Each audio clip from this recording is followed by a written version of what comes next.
drawn, the lights are on. It's time to settle this. Our team versus your team. The new chance strap. Boswell Media Sports is about to put you in the middle of the action. Ladies and gentlemen, Boswell Media Sports and Cruisin' 98 present Leake Academy Rebel Football. Now here's the voice of the 2020 state champion Rebels, Philip Palmertree. I hope you're ready for Week 4 of Leake Academy football on Friday, September 10. Last Friday, the Rebels scored on their first 5 possessions in the first half to grab control of a road matchup with number 5 Starkville Academy on their way to a 48-17 victory over the Volunteers. Pair of interceptions by Jackson Freeney, one of them a pick 6, paced a night of opportunistic play by the LA defense. Junior quarterback Rhett Atkinson ran for a touchdown and threw for another to help the number 1 ranked Rebels improve to 2-1. Tonight, for the first time in school history, Leake Academy takes on Union High School, an MHSAA 3A opponent. Two schools are just 17 miles apart. The Yellow Jackets have a couple of legit offensive stars. One is dual threat quarterback Kenyon Clay, who earned second-team All-State honors last year, and the other is a big-time offensive tackle Cameron Pascal, who is committed to Arkansas State. Union has scheduled a super tough non-district schedule in the hopes that they'll be ready to challenge for a public school 3A title at season's end, so they welcome the test the Rebels will present tonight. Hi everyone, I'm Philip Palmertree, and this is the T&K Farms Wood-Mizer pregame show. Thanks for listening. Billy Steen is in the studio producer chair, and Jason Wilcox will join us shortly. You can hear Leake Academy football on Cruisin' 98.3 FM, the Cruisin' 98 mobile app, and streaming live at cruisin98news.com. Click on the Listen Live tab. And tonight's game is also available on video, streaming to you courtesy of the QC Supply video stream. That video link is available at cruisin98news.com and at kicks96news.com. Tonight's broadcast is powered by Central Electric Power Association. We have a lot in store for you before kickoff. We'll give you the Junction starting lineups. We will size up the Union Yellow Jackets. But first, we get to visit with the Rebels head coach, Brian Pickens. All that and more is straight ahead as the T&K Farms Wood-Mizer pregame show continues from Boswell Media Sports. You bought lumber and you're ready to start digging post holes for that new fence, but not so fast. Do you know where your underground utilities are located? Central Electric Power Association urges you to call 811 for a free marking of underground electric lines and other utilities. Making the call before you dig can prevent a serious or fatal injury, plus it's the law in Mississippi. And please work safely around power lines. Central Electric Power Association, serving you since 1937. This institution is an equal opportunity provider and employer. Time to take your shot. With the increase in COVID-19 cases due to the Delta variant, it is now more important than ever to get vaccinated. The faster we do, the sooner we can end the pandemic and return to a more normal way of life. To schedule your vaccination appointment, call Baptist Primary Care Clinic 601-267-1470 and select option 5 to make your appointment today. Baptist Leake, making your health care our #1 priority.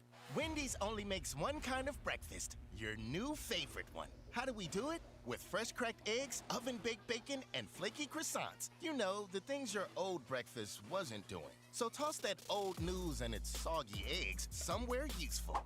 And get to Wendy's, where the sausage, egg, and Swiss croissant, bacon, egg, and Swiss croissant, and honey butter chicken biscuit are just 2 for $4. Choose wisely. Choose Wendy's 2 for $4. Limited time only. Single item at regular price. Price and participation may vary at U.S. Wendy's. South Group Cox Agency has the best lines of coverage for your home, business, and auto, also leading the way in protecting the very essence of who you are. This time of year, identity theft is on the rise. More than 8 million households will be hit in some way this season. South Group Cox Agency prevents hackers from destroying your life with credit monitoring and data protection, even expense reimbursement to cover costs incurred while reclaiming your identity. Get peace of mind now with South Group Cox Agency, Main Street, Carthage. Welcome back to the T&K Farms Wood-Mizer pregame show as we get ready for Leake Academy and Union from Thagard Field in Madden. And right now we get to talk to the Rebels head coach, Brian Pickens. Coach, thanks for joining us on the T&K Farms Wood-Mizer pregame show. Glad to be here. Coach, first segment here, we always look back at the previous game And a lot to look back on with some satisfaction and appreciation as the Rebels took down number 5 ranked Starkville Academy up there at Starkville. 48-17 was the final. The Rebels scored on their first 5 possessions, got control well before halftime, and really were opportunistic on defense, I thought. Yeah, I was happy with all 3 phases of the game Friday night. I thought last week, I thought our practice week was super. I thought our boys got back focused, and practice was crisp. It was fast. It was really game like, and then you saw the results of it Friday night. I thought our defense did a super job. Starkville came out, kind of gave us a wrinkle we had not seen, and we had to make a few adjustments over on the sideline. But once they got those adjustments, they went right along with the business as normal. Kept their composure. Starkville had a big play right there at the beginning, but they kept their composure and took control of the game. And like you're talking about the opportunities, I thought our D line controlled their offensive line most of the night, and then I thought our secondary, Jackson Freeney had a super game. One interception that set us up on the 2-yard line to score, and then another interception that he took in for a touchdown. And so like I said, he had 2 big plays that set us up. I thought our kicking game was super the other night. Just Cole's ability to give us the touchbacks that he does, make us off and drive the field after every touchdown, and then right there before half, that 7-yard punt was, it was a very impressive. I've never seen sidelines in a 7-yard punt, so that was impressive, and that pinned them down inside the 2-yard line before halftime, which made them now have to think about going 98 yards to score. So that let us go into halftime. And then offensively, I thought we clicked well. We came out. We knew Starkville was, going to, go to shut down our run game, and we were still able to run the football, but right there at the first, they kind of stalled us, and we had a huge play. Red hit Aiden down the field. It was, I think, a 4th down play. He hits Aiden. Aiden gets to us down to the 1-yard line, and we were able to score from that. So, and then later on in the game, Red hit Gavin down the middle of the field, and he scored off that. So we ran. We had a defensive touchdown, several rushing touchdowns, passing touchdown, and then, like I said, our special teams, kept control of the field position. So all in all, as a coach, you walked away very satisfied with what we saw. Yeah, great performance all around. You mentioned junior quarterback Red Atkinson. He ran for a touchdown. He threw for another. Didn't have to put it up in the air a lot, but when he did, he was mighty efficient. Yes, yeah. He's and that's what our offensive line, they do a good job. We've talked about them 2 weeks ago. We talked about our offensive line, and I sang the praises, but they're doing an outstanding job for us. And a lot of times, when you're calling plays and you're getting 5-6 yards off of power, you think, okay, well, let's just stay with our 5 and 6 yards we're getting. But Red gives us the ability, and as I always say, take the top off the defense. And he's got a strong arm. He's a good runner himself, but he's got that strong arm, and so you can't just put 9 men in the box, and that's what that's what they had tried to do early, and that's when we were able to hit Gavin down the middle of the field. And so after that, they had to back off of us, and that allowed the run game to get back rolling. So I thought Friday night was this year was probably his most efficient game, and I told you earlier, that's just what as I was called, that Friday night timing, and I think we've got that. So, I'm excited to see what we can do as we go further. Let's take a break right now. When we come back, I'm going to ask Coach Pickens about the fellas at the back end of that Rebel defense. We'll talk about the DBs, the secondary. But first, we're going to take a break, and you're listening to the T&K Farms Wood-Mizer pregame show from Boswell Media Sports. Kenny James Grill, where friends meet to eat, have an adult beverage, and have fun. Enjoy their daily lunch special Tuesday through Saturday. Friday night, get ready to watch the best local football in town via live stream while you enjoy your favorite dinner with your favorite friends. And Saturday night, do it all over again with live entertainment for some serious excitement. Kenny James Grill is the happening place to go, weekdays or weeknights. Check them out. KennyJamesGrill.com. Kenny James Grill, where friends meet to eat. Court Square, Carthage. If you want to get the best in sportswear and gear, check out In Sports. In Sports, just off the square in Philadelphia, offers screen printing with personalized jerseys, t-shirts, and fan wear to support your favorite team. In Sports also has customizable vinyl gear for spring sports like baseball and softball, as well as plaques and trophies. Looking for sports equipment? In Sports has that too. In Sports believes in giving the best possible customer service with in-town deliveries. Get ready for this sports season with In Sports, just off the square in Philadelphia. Sometimes life gets a little rough, and when it does, performance therapy is focused on highly individualized care. Owner Dan Young says no two people respond the same way to any form of treatment or intervention. No injury is the same, and no single treatment works across the board. Their therapists help people regain their physical function and mobility. Whether you're recovering from a sports injury, stroke, orthopedic surgery, or you're suffering from chronic neck or back pain, they can help. Performance therapy. Philadelphia, Carthage, Canton, Brandon, Gluckstadt, McGee, Florence, Raymond, Pelahatchie, and Wiggins. T&K Farms Wood-Mizer is Mississippi's Wood-Mizer sawmill equipment dealership. T&K Farms Wood-Mizer sells the complete Wood-Mizer equipment line from small personal sawmills to the industrial equipment lineup. T&K Farms stocks parts and has experienced factory-trained service technicians with both in-shop and mobile service available. See T&K Farms Wood-Mizer to start your sawmill business today. Credit cards are accepted for all services. Like them on Facebook. T&K Farms Wood-Mizer, just off Highway 25 at 1128 Liberty Road, Louisville, 662-803-4332. Welcome back to the T&K Farms Wood-Mizer pregame show. We're getting ready for Leake Academy and the Union Yellow Jackets from Madden, and we still have head coach Brian Pickens on the line with us.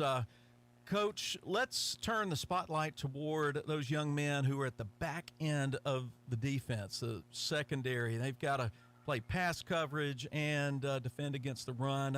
Talk about the responsibilities back there and about this particular group. Yeah, well, you know, your secondary is such a key part of your defense.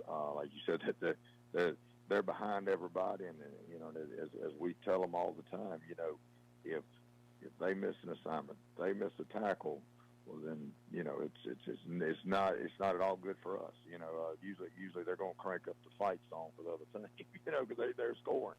The lineman misses a tackle, he got a linebacker and come and help him. Linebacker misses a tackle, that's what that secondary is for, you know. But those boys back there, they do a good job. A lot of responsibility on them. I mean, you know, in today's football, the way people throw and catch, and you know, I know when I first got into coaching, you know, people just didn't air it out like they do today. And you know, when they throw a catch, they're gonna go up and make some plays. And you know, as a corner, you're out there on an island by yourself, and a lot of times we can't get you help, and so they're out there basically going man to man with them, and you know, they're gonna make plays. Like I said, when they give up a big play, they got to shake it off and rebound. But you know, the guys we got at corner do a real good job of that.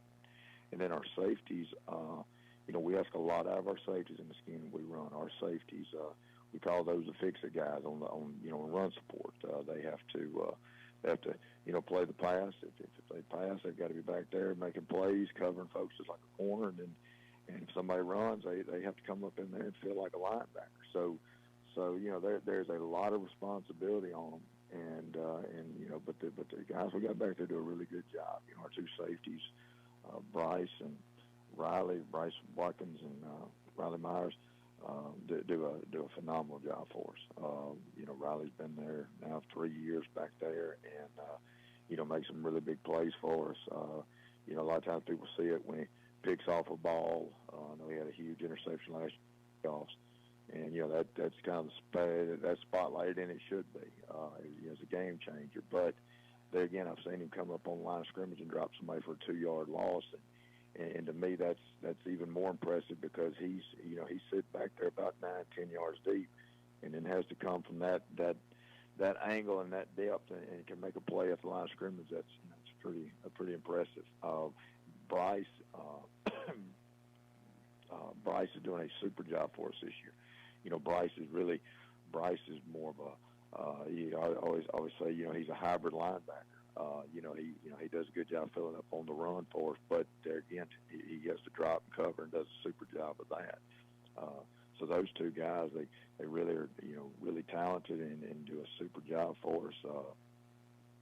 Bryce's first year to start, he got some reps last year, and he came in the spring, looked really good, and he had really good scrimmages, and then, you know, throughout the year he's made some big plays. Friday night, he made some big plays for us, in the run support department, which is key. And I get talking about them safeties, and you know, I can talk all day about it because, you know, the way they have to fit. But, you know, our safeties, like I said, they have to basically fit off of what the linebacker's fitting off of, and so that's why we call them fix-it guys.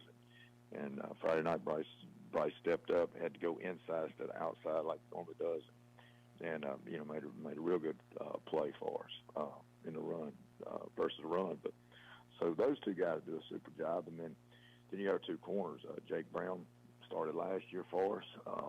He had some big plays for us last year, and excuse me, I'm sorry, and doing a super job. And, you know, we talked about those safeties having to come up, fit up on the run. A lot of times when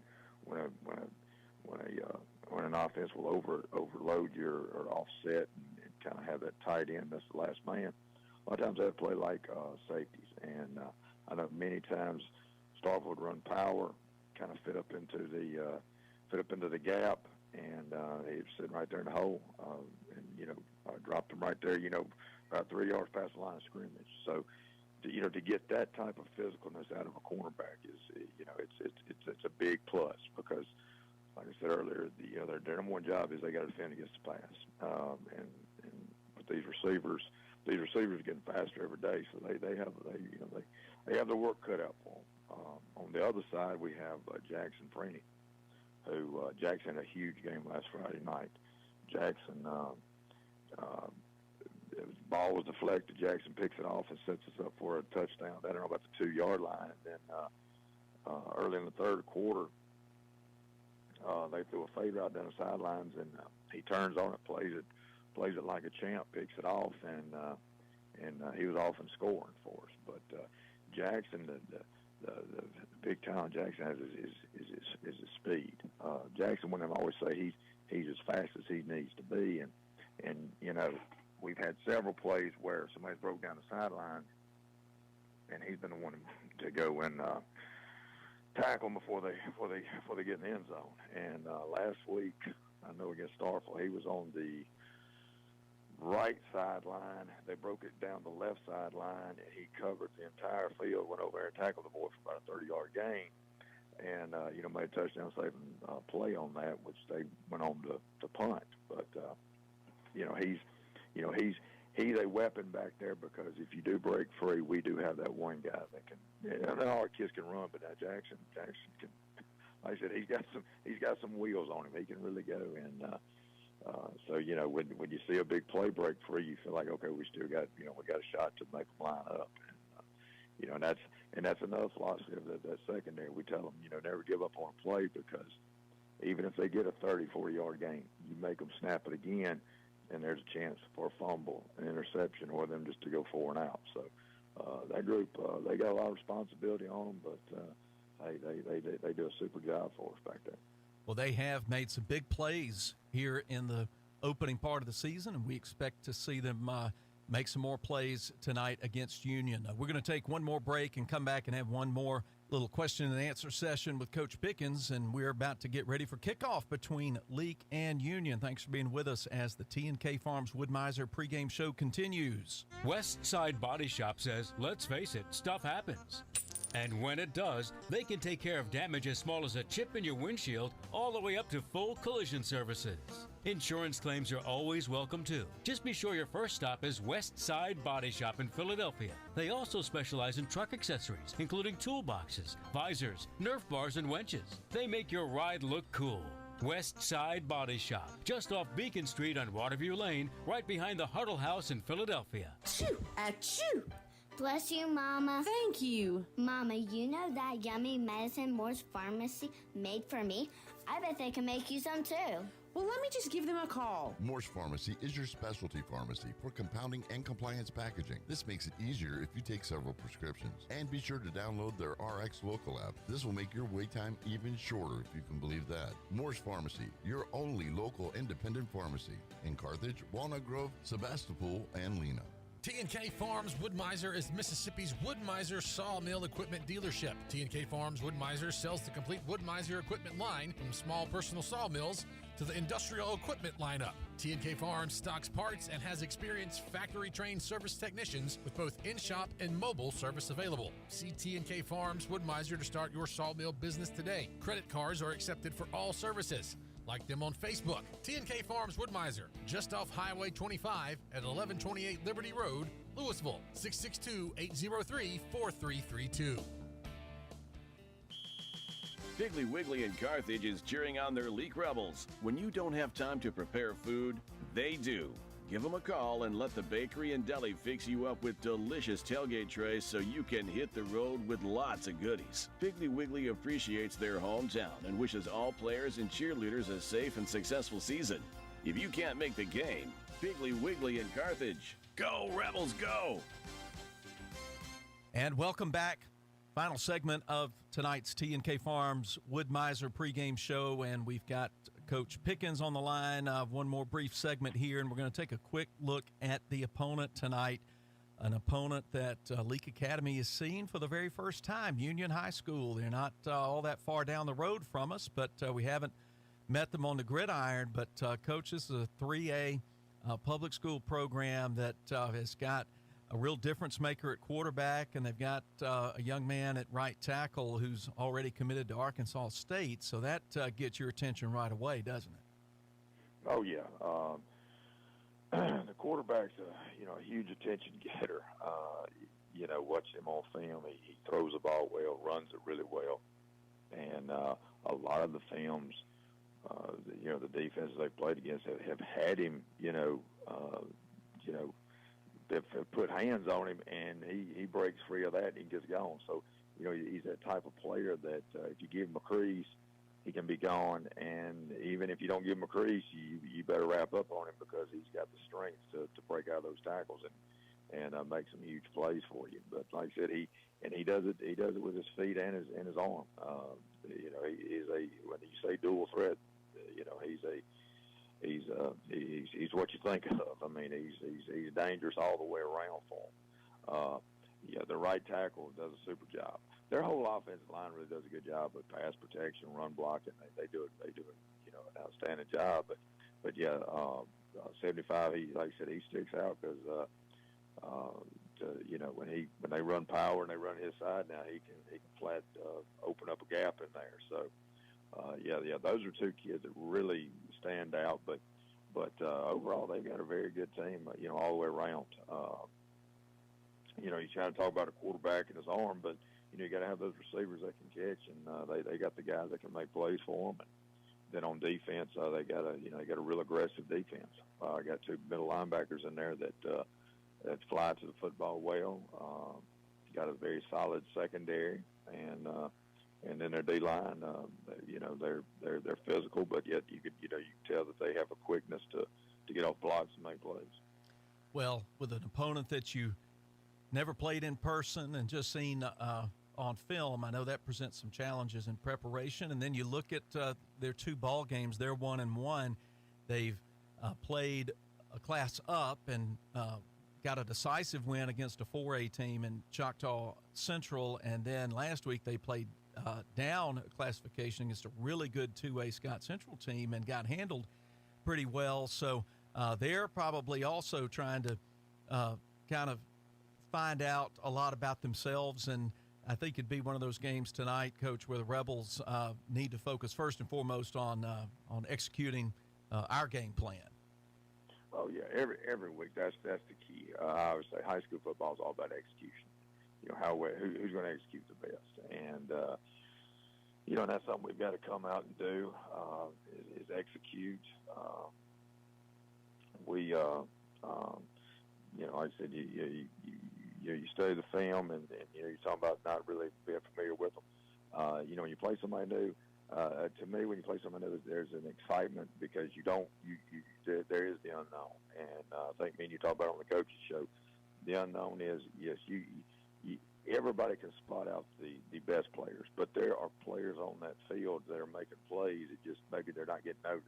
And when you play somebody a lot, you know who those players are. When you play somebody new, you don't really know. So, it is kind of you have to kind of test the waters. But I think our group is prepared themselves this week. They've had a good week of practice, and so now it's just time to go out there and execute and get after it. Well, it should be an exciting night, and we appreciate you joining us on the T&K Farms Wood-Mizer pregame show to talk about the Rebels and the Yellow Jackets. We wish you and the Rebels all the best tonight in the ball game. All right, thank you so much. All right, stay with us. We'll come back, and we'll get you ready for kickoff from Thagard Field between Leake Academy and Union. Don't go anywhere. You're listening to the T&K Farms Wood-Mizer pregame show from Boswell Media Sports. You bought lumber and you're ready to start digging post holes for that new fence, but not so fast. Do you know where your underground utilities are located? Central Electric Power Association urges you to call 811 for a free marking of underground electric lines and other utilities. Making the call before you dig can prevent a serious or fatal injury, plus it's the law in Mississippi. And please work safely around power lines. Central Electric Power Association, serving you since 1937. This institution is an equal opportunity provider and employer. Wendy's only makes one kind of breakfast, your new favorite one. How do we do it? With fresh cracked eggs, oven-baked bacon, and flaky croissants. The things your old breakfast wasn't doing. So toss that old news and its soggy eggs somewhere useful. And get to Wendy's, where the sausage, egg, and Swiss croissant, bacon, egg, and Swiss croissant, and honey butter chicken biscuit are just 2 for $4. Choose wisely. Choose Wendy's 2 for $4. Limited time only. Single item at regular price. Price and participation may vary at U.S. Wendy's. South Group Cox Agency has the best lines of coverage for your home, business, and auto, also leading the way in protecting the very essence of who you are.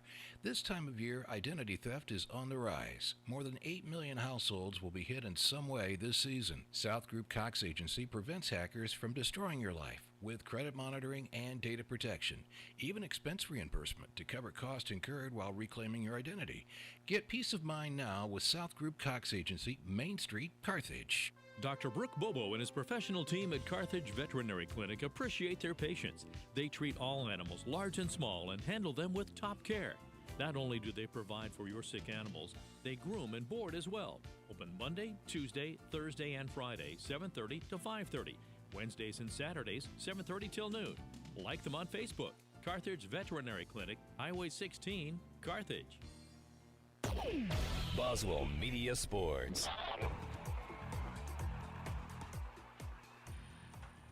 All right, the Moore's Pharmacy countdown to kickoff is underway at Thagard Field in Madden, and I'm Philip Palmertree. Thanks for joining us tonight for Leake Academy football. The Rebels are playing here in Week 4, second home game of the season against Union High School. Tonight's broadcast is available in the audio format at the usual places, Cruisin' 98.3 FM, and also at Cruisin98news.com, where you click on the Listen Live tab, also in the Cruisin 98 mobile app. And there's video tonight. A link for it is at Cruisin98news.com and at Kicks96news.com. Just click there, and that'll take you to the Boswell Media Sports YouTube channel, and you can watch tonight's game from Madden. So tonight's broadcast powered by Central Electric Power Association, and that audio and video stream presented by QC Supply. Well, let's bring in tonight's color commentator working with us for the first time this season, but certainly not the first time with Leake Academy football. He's coached here. He's been a part of the Leake Academy family for a long time, even so much so that when I told somebody that he was working with me, somebody said, oh, we're going classic. So I hope Jason Wilcox, who's here to my right, doesn't mind being considered a classic. Take it as a compliment and welcome. Well, thank you, Philip. the classics right, because I think it's 20 years ago since I've done this. So I'm a little bit nervous about it. I'll be a lot more comfortable on the sidelines with the coaches or up here in the booth talking to them on the headsets. But I do appreciate being here. Well, great. Let's go ahead and give you our Junction starting lineups for tonight, and then Jason and I will break down tonight's game a little bit further and get you ready for kickoff at the top of the hour. First, we'll start with the Rebel offense, and we'll start on the offensive line at center. Carter Walsworth, sophomore, 6'1", 295. The guards on the left, Gunnar Scott, senior, 6'3", 240. At right guard, Jared Sims, 6'2", 255, a junior. Reed Young is at left tackle. He's a senior, going 6'2", 250. And Big Colton Burns on the right tackle, junior, 6'6", 280. H-back tight ends. Those are Gavin White, the senior, 6'1", 230. He had a touchdown catch last week at Starkville. And Aiden Watkins plays at tight end, 6'2", 215, a junior. The wideouts, Riley Myers, junior, 6'3", 210. Jake Brown in the slot, wide receiver, junior at 6 tall, 150. And Levi Brown, senior, 6'1", 175.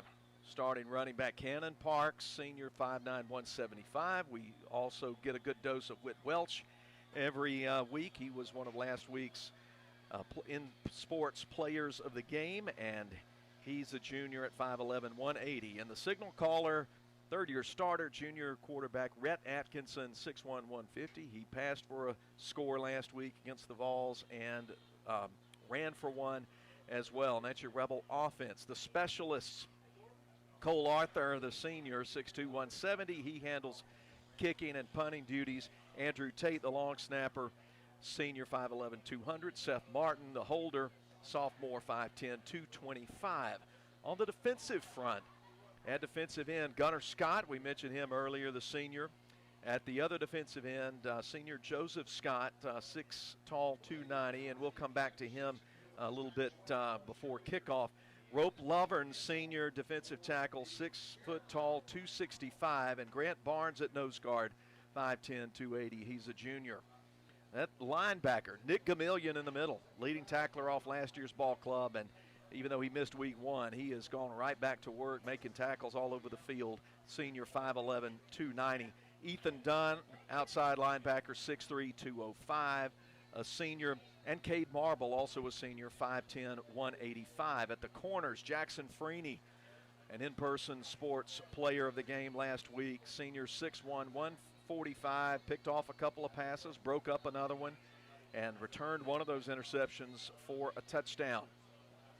The other corner is Jake Brown. There he is, 6 tall, 150. He's will play both ways tonight. And then the two safeties, Bryce Watkins at strong safety, junior, 6'1", 160, and Riley Myers at free safety, junior, 6'3", 210. That's a look at the Junction starting lineups. Appreciate Prince Oil sponsoring the starting lineups each week. And Jason, we've got just a gorgeous evening, don't we? It's perfect. Just perfect. For this time of year, it's usually a lot hotter than this. Very, very nice.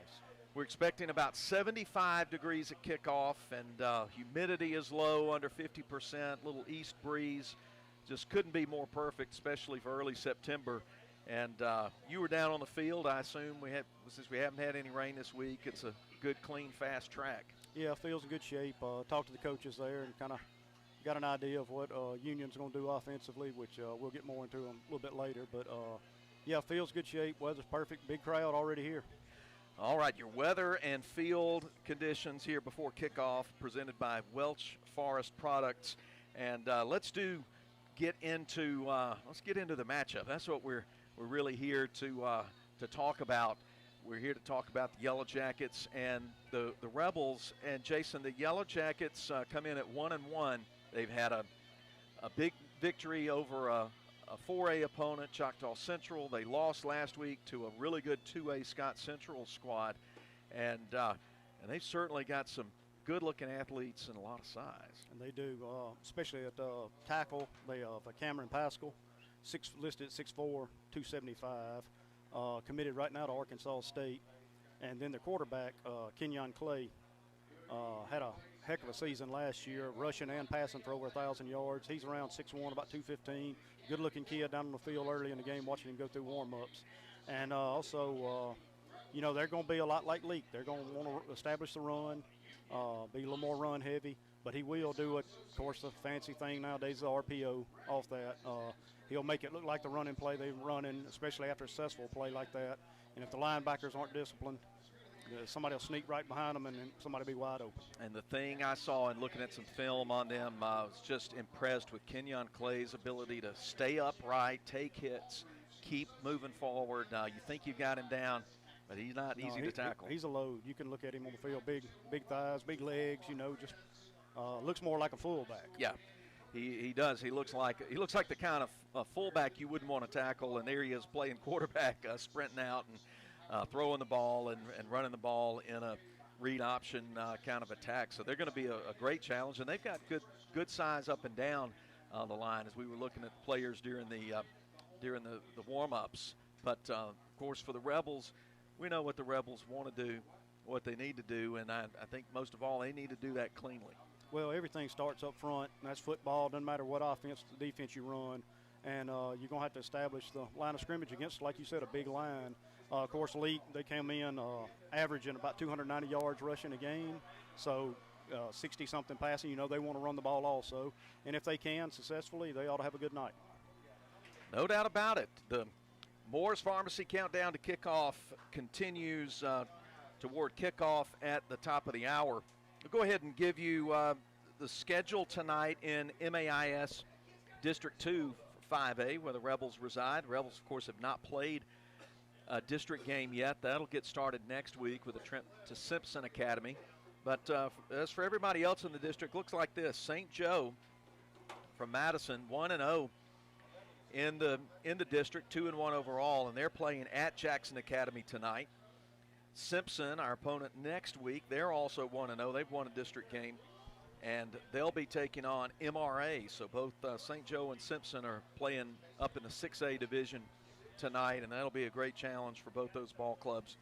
Park Place and East Rankin is the only district game on the schedule tonight. That'll be over in Pearl, and so that's a look. I'm looking now. Oh, yeah, and Lamar at Jackson Prep. I thought Jackson Prep was somewhere on there, and that's Lamar's opponent. So the big Jackson schools are getting a visit from the District 2 5A crowd tonight, and those are going to be some tough games.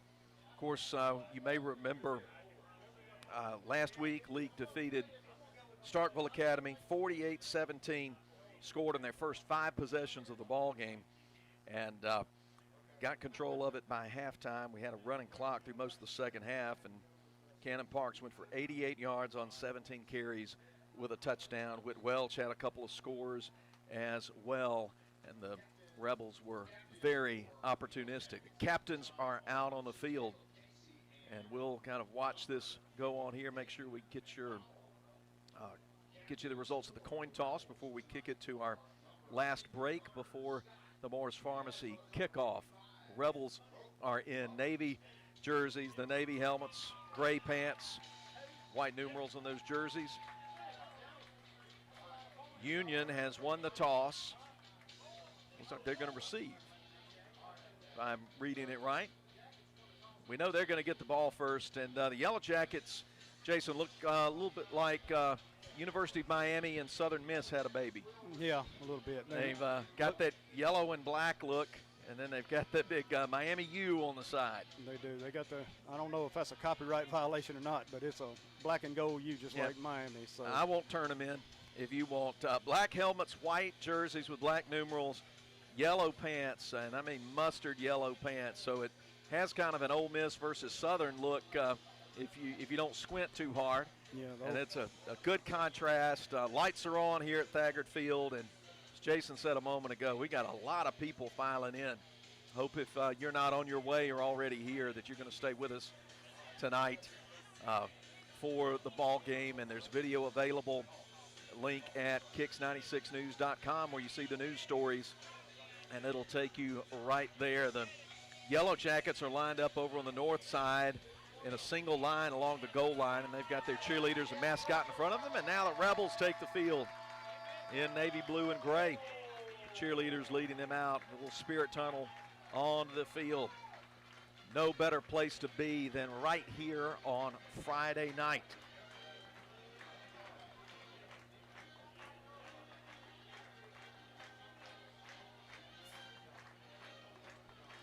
First meeting ever between Union and Leake.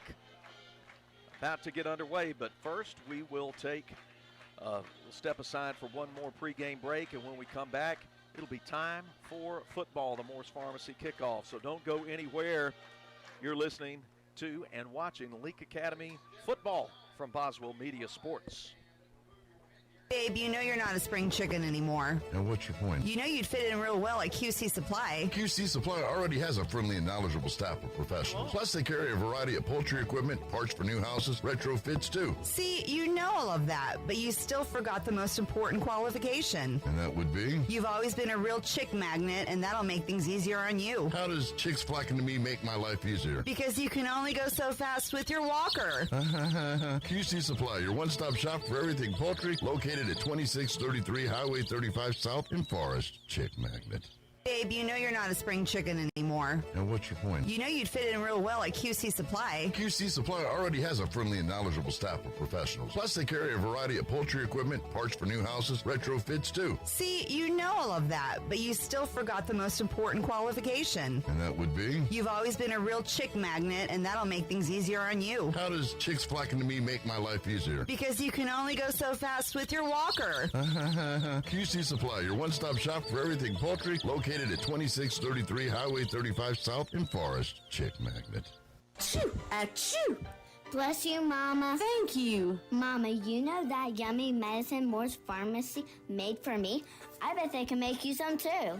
Well, let me just give them a call. Morse Pharmacy is your specialty pharmacy for compounding and compliance packaging. This makes it easier if you take several prescriptions. And be sure to download their RX Local app. This will make your wait time even shorter, if you can believe that. Morse Pharmacy, your only local independent pharmacy in Carthage, Walnut Grove, Sebastopol, and Lena. Hello, Rebel fans. It's time for kickoff. Moore's Pharmacy welcomes you to an exciting night of Friday night football. Moore's Pharmacy takes great pride in supporting Leake Academy Rebels, the perfect place to start your weekend. Okay, Rebels, let's kick it off. Boswell Media Sports.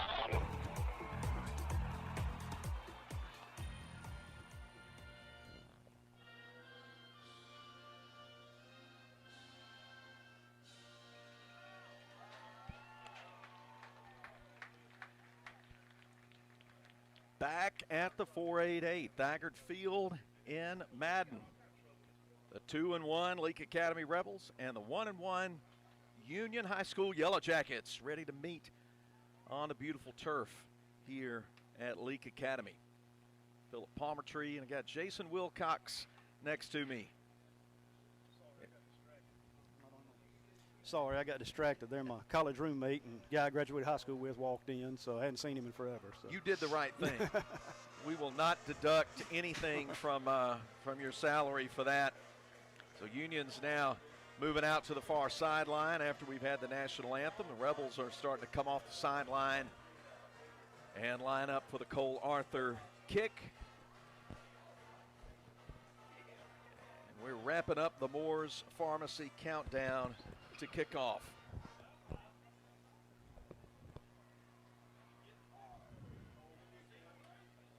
So we're going to get to see that offense Jason and I were talking about, see quarterback Kenyon Clay and that run first attack. Now I remember they had last year, talking about Union, they had a young man, I believe his name was something like Mark Jones, I believe, who was a wide receiver who was a big prospect. And in fact, I was trying to look up a few days ago where he ended up signing, and I never could find it because when you do an internet search on the name Mark Jones and football, pretty common. Yeah, that's right. You got to go for about 100 different results because there's a whole lot of Mark Joneses out there. Probably the only name I could think of be more common might be John Smith. But now the Yellow Jackets in black and yellow are out there and ready to receive the kick. And going out there deep, Mr. Do-It-All, why not? kick it to him. Kenyon Clay out there deep to receive. But Cole Arthur has a habit of not letting guys return kicks. They got an up guy that's not on our roster. Well, yeah, there he is. Okay, 6'1", 235. Yeah, they got some big guys out there to return. That is a big dude. Here comes Cole Arthur, and he's going to just put the full leg into it, and it'll go out of the end zone. Didn't even come down in the field of play, and that's what we expect from Cole Arthur. So it'll be an 80-yard march for Union if they want to score the first touchdown of this ball game on this drive. They'll be moving right to left, south to north at Thagard Field.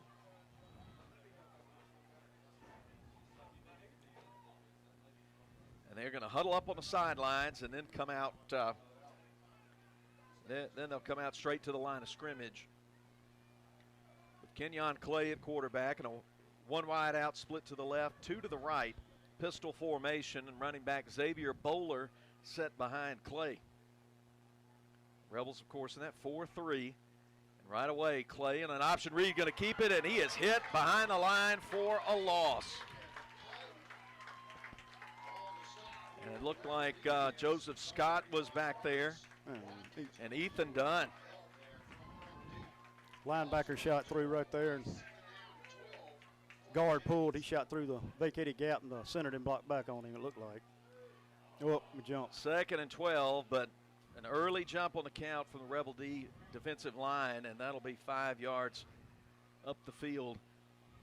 So 2nd and 12, or let's see where they marked it. They'll bring it up to the 24-yard line. It was a loss of 1 on first down, so now it's 2nd down and 6 after the offside penalty. 2 wide outs to the right and 1 bunched near to the formation on the left. Clay will hand it off this time, and breaking into the second level is Bowler. He has the first down up over the 35 and then finally brought down at the 39. So a gain of 15 on the play, and that's a first down for Union. It was the DBs making the tackle. Jackson Freeney coming up, and then Nick Gamillion, the middle linebacker, chased him down. 1st and 10, Yellow Jackets. Clay with 2 to the right, 1 to the left. H back on the left side, going to go play action, throw it quickly underneath. Ball is caught and down right at the 43-yard line, complete to Matthew Lott. And he had to go down to the seated position to get the catch as Riley Myers was coming up to defend. 2nd and 6. 4-yard pickup, ball at the Union 43 on the right hash.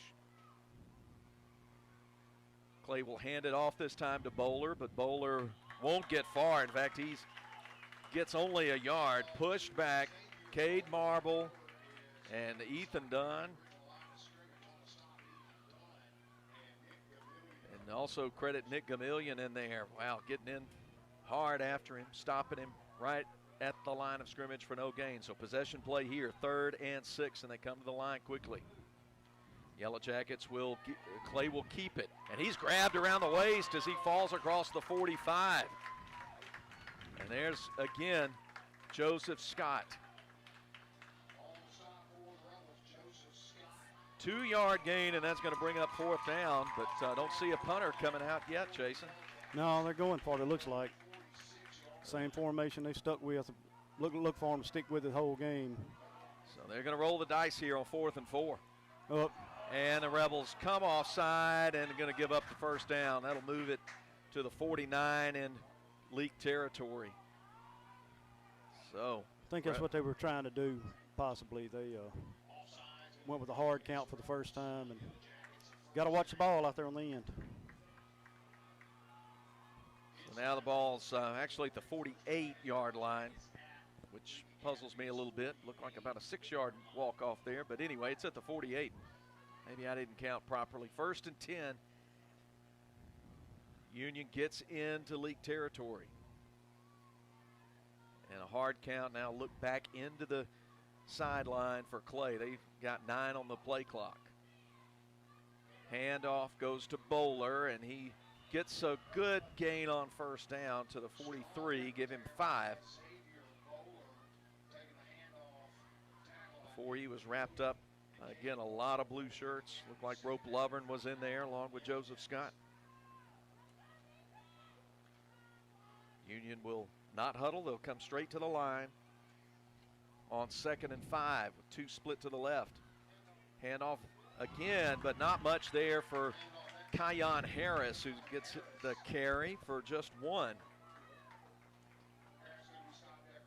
Good job by the Rebels. And again, Joseph Scott making his presence felt again on this opening drive. And when we get a minute, we'll talk a little bit about a situation with Joseph Scott, but 3rd and 4.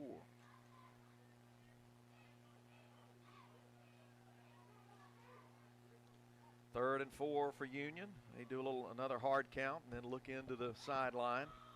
Rebels hold their positions. Under 8:15 to play first quarter. Fake handoff and then hit at the line and stood up and stuffed is the quarterback, Clay. And Ethan Dunn, Nick Gamillion led the way for the Rebels. That brings up 4th and 4. They got it last time and they went for it. Got the Rebels drawn offside. That's their favorite little play there, the little counter play with the quarterback. Good job right up front. Couldn't really tell what happened, but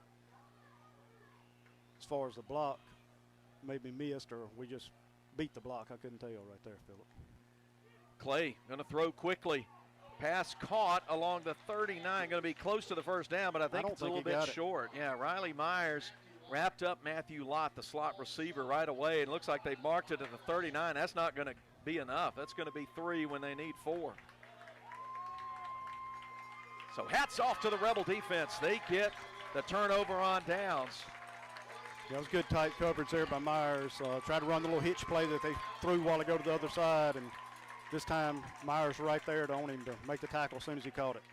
Great job by the Rebels. So they will take over on their first offensive possession of the evening with 7:15 to go in the first quarter. First quarter presented by Carthage Veterinary Clinic.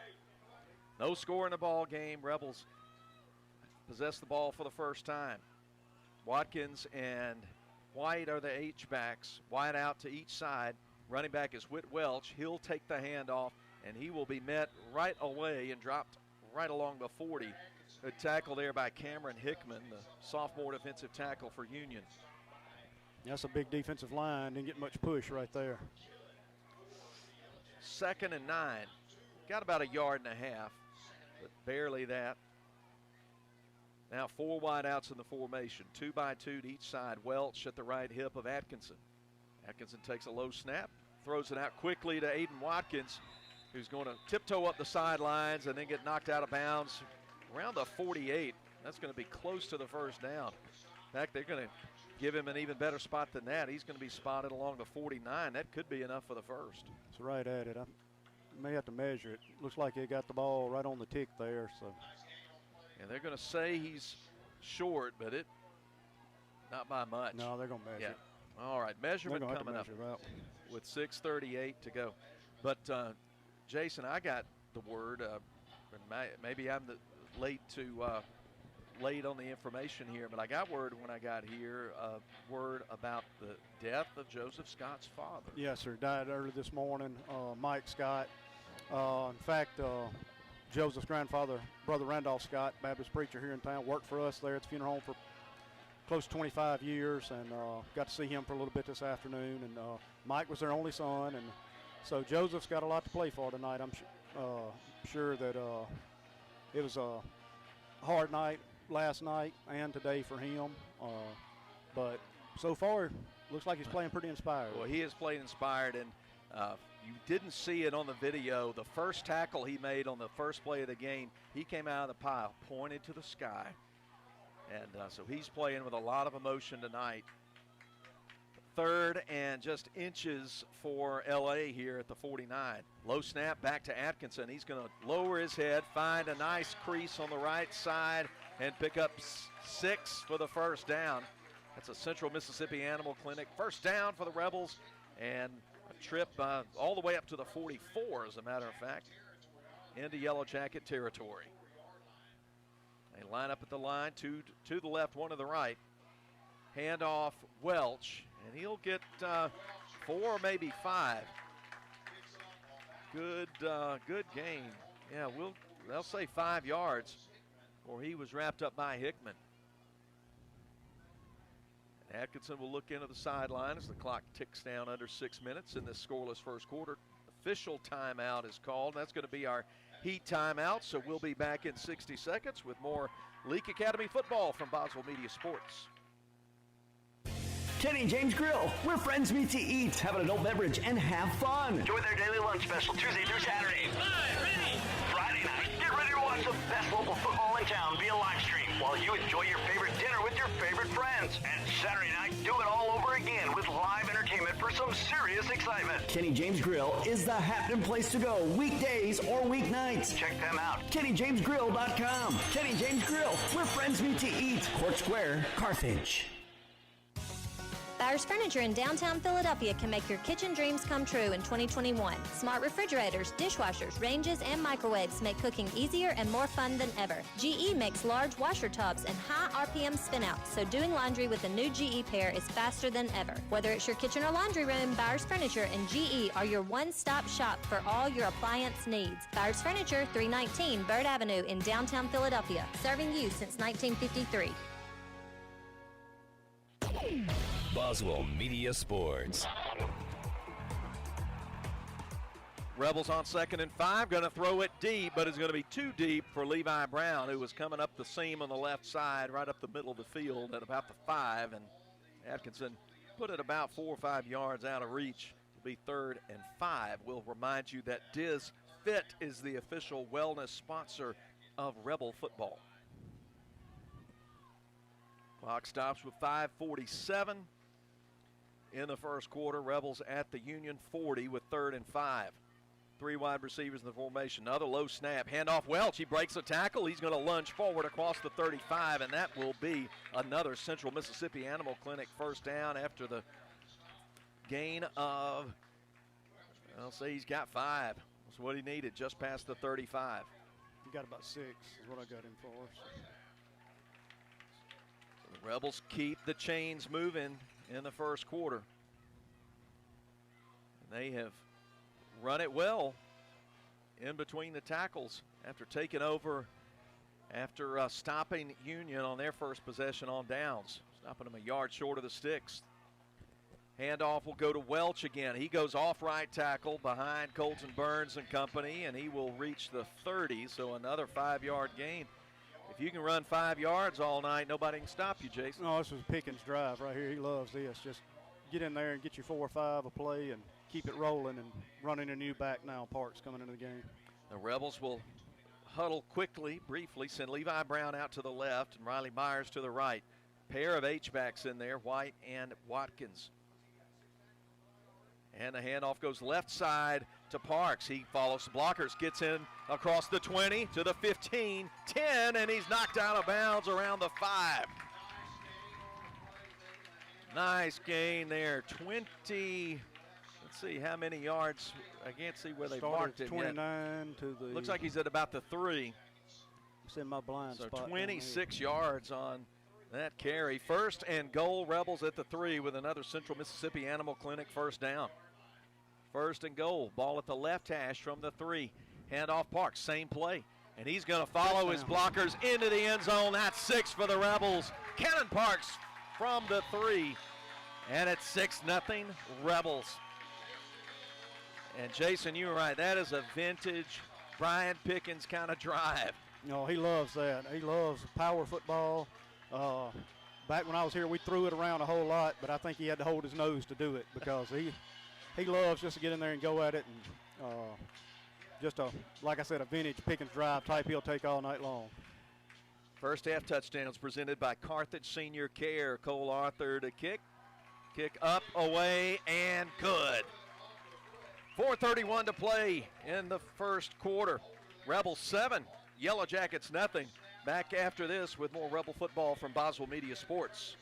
Sometimes life gets a little rough, and when it does, Performance Therapy is focused on highly individualized care. Owner Dan Young says no two people respond the same way to any form of treatment or intervention. No injury is the same, and no single treatment works across the board. Their therapists help people regain their physical function and mobility. Whether you're recovering from a sports injury, stroke, orthopedic surgery, or you're suffering from chronic neck or back pain, they can help. Performance Therapy. Philadelphia, Carthage, Canton, Brandon, Gluckstadt, McGee, Florence, Raymond, Pelahatchie, and Wiggins.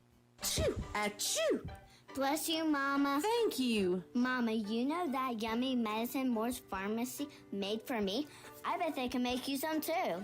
Well, let me just give them a call. Moore's Pharmacy is your specialty pharmacy for compounding and compliance packaging. This makes it easier if you take several prescriptions. And be sure to download their RX Local app. This will make your wait time even shorter, if you can believe that. Moore's Pharmacy, your only local independent pharmacy in Carthage, Walnut Grove, Sebastopol, and Lena. Boswell Media Sports. The Moore's Pharmacy kickoff is taken at the 1-yard line by Kenyon Clay, and he'll now accelerate up the middle, get out through the blockers to the 40, to the 50. It's a foot race down the right sideline, and Clay will leave everyone behind. And I think he went 98 yards with that one. 99. He good high kick, but just didn't quite get in the end zone by Arthur. And you see why now that he's their main man. A quarterback back deep to run back the kick, and he broke a couple of tackles, and then just when he hit the sidelines, he was gone. 99 yards on the kickoff return. And the thing I noticed, he came straight up the field, but he didn't accelerate to full speed. He let his block set up in front of him, didn't he? Yeah, you can't coach kick returning. It's a gift. Last year, Leake had the Cheatham boys the same way. He just had a knack for running back kicks and knew when to turn it on. Little swinging gate. They run swinging gate, swing it back over to Harris, the running back, but he is stopped short by Gunnar Scott. They snapped it out to the right side, and he tried to run it in over on the right side, but the Rebels were all over it. Yeah, usually you line up in that, and then you come back into the kick formation. But not seeing Union play, I don't know if they kick or if that's pretty normal for them. But it looked like Leake was ready for it, so they must have seen it on film. Well, Clay is their kicker, so no surprise there. I imagine they had him drive the bus over here, too. May have, but, yeah, you got the threat of snapping straight back to him and him running also, so you got to cover him. But well, that's the thing I was thinking just when they snapped it over to the side to Harris. But good job by Gunnar. He stayed kept his outside arm free and got outside and made the tackle. So 4:15 to go first quarter. First quarter presented by Carthage Veterinary Clinic, and it's Leake Academy 7 and Union 6. And those missed extra point opportunities can come back to bite you, particularly when you leave them early in the game. Sometimes it leaves you chasing points. It does, and also it shows you the value of being able to kick the ball in the end zone in high school, because there's no option to return out of the end zone. So it's a weapon when you make a team have to go 80 yards every time, as we saw last drive. The more you make a team snap the ball, the better chance you got of them messing up, getting a penalty, turning it over, doing something. So Eli Jenkins, I believe, is the kicker. No, let's see. He's number 99. I don't have a 99. I didn't see that. It's I saw a number a kicker there, but no name by it. So after the Rebels went 9 plays, 61 yards, all on the ground. No, not all on the ground, but with a score, they got the extra point, and then the kickoff returned for a touchdown by Kenyon Clay. They kick it short to the 25, picked up by Bryce Watkins, and he's going to be hit hard and high around the 35-yard line and driven down right there, and the Rebels will line up 65 yards away from pay dirt. 4 minutes, 9 seconds to play in the first quarter. So the Rebels will get back on the field quickly. The one bad thing that kick return does for you is put your defense out there, right back out there after they've been pushed around by the Rebel offensive front. They'll line up with the 2 H-backs and a wide out on each side. Cannon Parks, the running back, handoff off left tackle. Great gain up the seam and the hash to the left side. He's got about 7 yards on first down. Ball walked at the 38. William Hewlett came up from safety to make the tackle. 2nd and 3 for the Rebs. Left hash, there was some looked like a snap flinching infraction in there. Yeah, and I think the Rebels are going to get moved back 5 yards. Yeah, looked like the center rocked the ball. The officials talking about it, but now they're pointing over to Union. One official's pointing over to Union, so it looks like there's going to be a conversation. But I saw it the way Jason saw it. Thought I saw a flinch, yeah, and that's what it was. Illegal procedure against the Rebels. So now 2nd and 3 becomes 2nd and 8.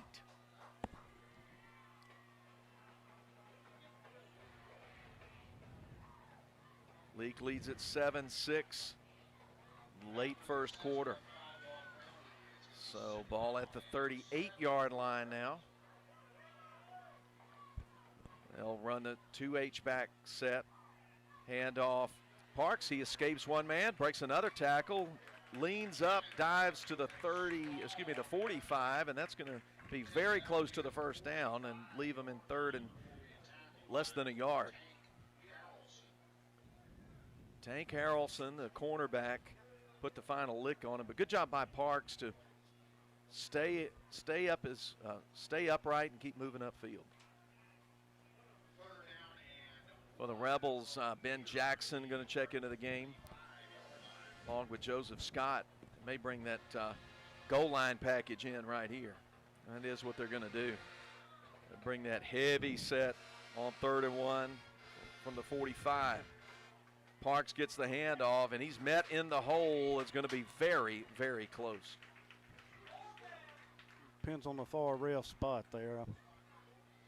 The down marker already moved to first, but I think that may be a little premature. I think we had it with this ref spot on this side, but the far ref's going to make the spot, so it's going to be. Yeah. Looks like a little short. And I think we're going to be about half a yard short, no more than that. Another measurement going to happen right here with 2:27 to play in the first quarter. Cannon Parks will come out of the game. He's already toted the ball quite a few times. Chain stretch out, and he's left just inches short, less than a foot. So 4th down and very short. Rebel offense staying out there, the heavy package staying out there. Whit Welch into the ball game now at running back. So Atkinson will line up, stand back at his 41 to take the snap, follow the blockers, keep it himself, and he's hit once, stood up, but manages to sort of fall over to the left side, and he gets the first down. No measurement necessary there. He reached the 47, and that's a Central Mississippi Animal Clinic first down. Yeah, he did a good job because he was stopped at the initial contact, and he bounced off and fell forward there. So, and again, I think that was Hickman making that first hit. Boy, he hit him hard, but Red Atkinson plenty tough. First down. Welch gets it. He will not get much at all on first down. Yellow Jackets on top of that one. Credit Eli Rigdon, the middle linebacker, with the tackle. No gain on the play. Rebels there is a Rebel down. Those two linebackers are solid. They're just staying right inside. They don't move. They don't flare out. No matter what formation you give them, they stay right where they are, and they're coming downhill on the snap. So player down at around the 48-yard line.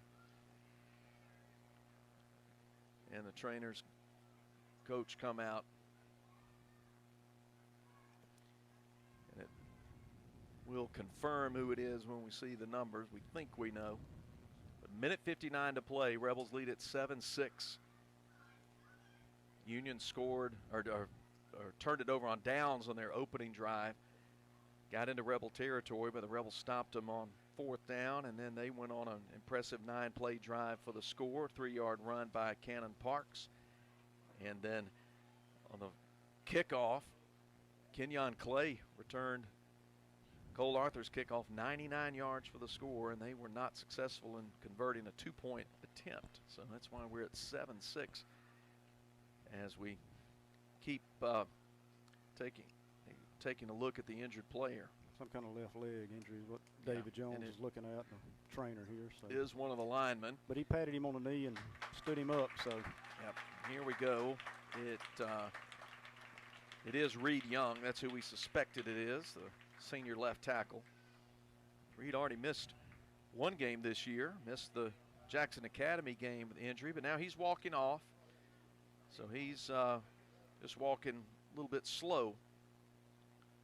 But he is pointing at that left leg as he comes to the near sideline.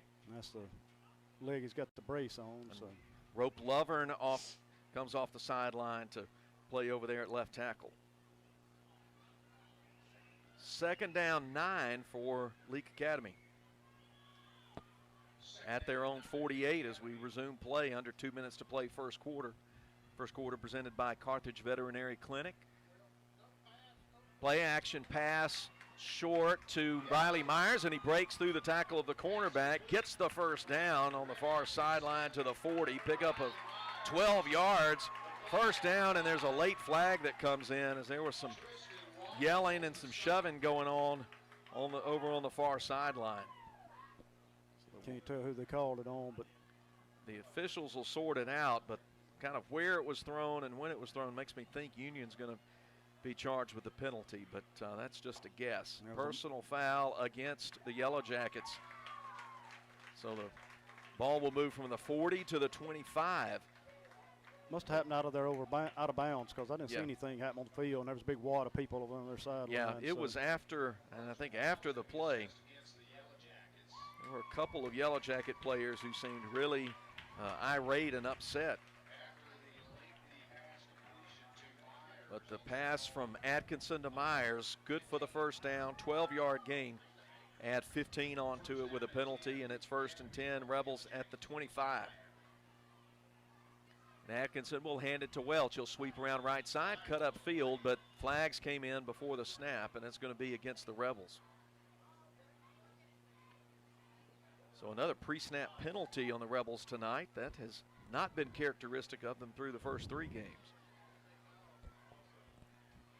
Snaps are a little better this drive too. Last drive we were high and low, and that's usually a sign of the center worrying about who he's blocking before he's snapping. But the snaps have been better, but looks like if it's offside, somebody just lined up offside. So usually call a motion on that. So 1st and 15. Yeah, 1st and 15 from the 30. They had moved it back near the 32, and now I don't know of any 7-yard penalties, but that got fixed.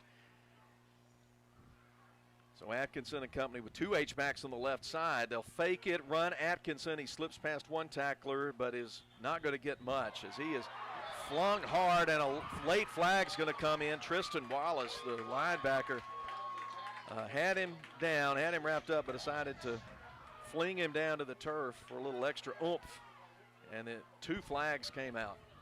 So another flag. Getting a little chippy. Yep. So there was no gain on the play, but you'll move it from the 30 to the 15 now.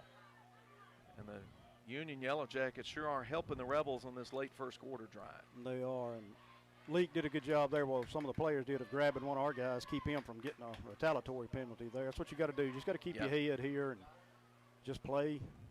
And I think Union's coach wants to talk to him a little bit about the attitude right now. Yeah, we've got a timeout in the field with 1:28 to play. Rebels lead Union 7-6. Back in 60 seconds as Rebel football continues. Dr. Brooke Bobo and his professional team at Carthage Veterinary Clinic appreciate their patients. They treat all animals, large and small, and handle them with top care. Not only do they provide for your sick animals, they groom and board as well. Open Monday, Tuesday, Thursday, and Friday, 7:30 to 5:30. Wednesdays and Saturdays, 7:30 till noon. Like them on Facebook. Carthage Veterinary Clinic, Highway 16, Carthage. You bought lumber and you're ready to start digging post holes for that new fence, but not so fast. Do you know where your underground utilities are located? Central Electric Power Association urges you to call 811 for a free marking of underground electric lines and other utilities. Making the call before you dig can prevent a serious or fatal injury, plus it's the law in Mississippi. And please work safely around power lines. Central Electric Power Association, serving you since 1937. This institution is an equal opportunity provider and employer. Boswell Media Sports. Come out of the timeout. Brad Atkinson got a little bit of attention, the training staff, for maybe a busted lip there. 1st and 10 from the 15. Whit Welch takes the handoff and is taken down by Caleb Casey. And Clay again. Yeah, well, that was Clay. That's right. That was 8 instead of 6. He's playing up at safety. He gets just 2 on the play. 2nd and 8 for the Rebels. In the red zone for the second time tonight, leading 7-6. Final minute of the first quarter. Ball on the left hash. Riley Myers split to the right. Levi Brown to the left. 2 H-backs in the game on each side of the offensive line. Cannon Parks in the game now. Going to pass. Throw it toward the corner, right side. Riley Myers going up, and did he bring it in? Nope, incomplete. A few got blocked there in the back right corner of the end zone, but he went up one-on-one with Kyon Harris, but could not get it in. It looked like a pretty good throw there from Atkinson, but it's incomplete. 3rd and 8. So the Rebels take to the air, but nearly get the 6. Try to throw a little fade in the corner, just underthrew it a little bit. 3rd and 8. He's going to throw underneath to the slot man Myers, who cuts up field, and that's 6 for the Rebels. Caught it at about the 4. Got past a defender who he would have been down in two-hand touch, Jason, but got to bring him all the way down, and he got the rest of the way into the end zone, standing up for the score. Yeah, it was in kind of the blind spot of our position here, but it looked like they just threw a little hitch pass. He made a great move, made a guy miss, just took it in zone. Kid's a heck of an athlete right there, the Myers boy. Great catch and run after the catch upfield for the score by Riley Myers. The 13-yard touchdown leads to the point after attempt here. And the snap is mishandled, and Seth Martin's going to be overwhelmed and tackled by Tank Harrelson. So the Rebels now miss the point after opportunity, don't even get to kick it away. Yes. 29 seconds to go in the first quarter. Rebels 13 and Yellow Jackets 6. Back after we take this break with the Moore's Pharmacy kickoff on Boswell Media Sports. Wendy's only makes one kind of breakfast, your new favorite one. How do we do it? With fresh cracked eggs, oven-baked bacon, and flaky croissants. You know, the things your old breakfast wasn't doing. So toss that old news and its soggy eggs somewhere useful. And get to Wendy's, where the sausage, egg, and Swiss croissant, bacon, egg, and Swiss croissant, and honey butter chicken biscuit are just 2 for $4. Choose wisely. Choose Wendy's 2 for $4. Limited time only. Single item at regular price. Price and participation may vary at U.S. Wendy's. Repairing today's vehicles requires extensive knowledge, sophisticated equipment, and a commitment to repairing it correctly. You have the right to choose Carthage Collision Center for all your auto body repairs. At Carthage Collision Center, we perform pre- and post-diagnostic scanning during a collision repair. And come see us for spray and bed liners too. You don't have to leave Carthage to get proper service and repairs. Carthage Collision Center, Highway 16, Carthage. Boswell Media Sports. The Moore's Pharmacy kickoff. There we go. This time way in the back of the end zone. No chance for Kenyon Clay to do any damage on that one. It'll be a 20-yard line of scrimmage for Union. The Rebels just scored a touchdown presented by Carthage Senior Care. 13-yard pass from Rhett Atkinson to Riley Myers. Snap was mishandled on the point after. And we are at 13-6. Late first quarter. Just 28 seconds on the clock. So Union will come off the sideline and come to the line of scrimmage. They've been over on that sideline a while, Jason. Yeah, they have, except for the quarterback. That's right. Like we said, he's doing defense. everything. So with 2 wide out, split to the left, low snap, bobbled, and Clay will pick it up, trying to do something with it, but he gets hit in the backfield, chopped down. Gunnar Scott, I think it was, getting back there for a loss of 2. Couldn't tell who it was.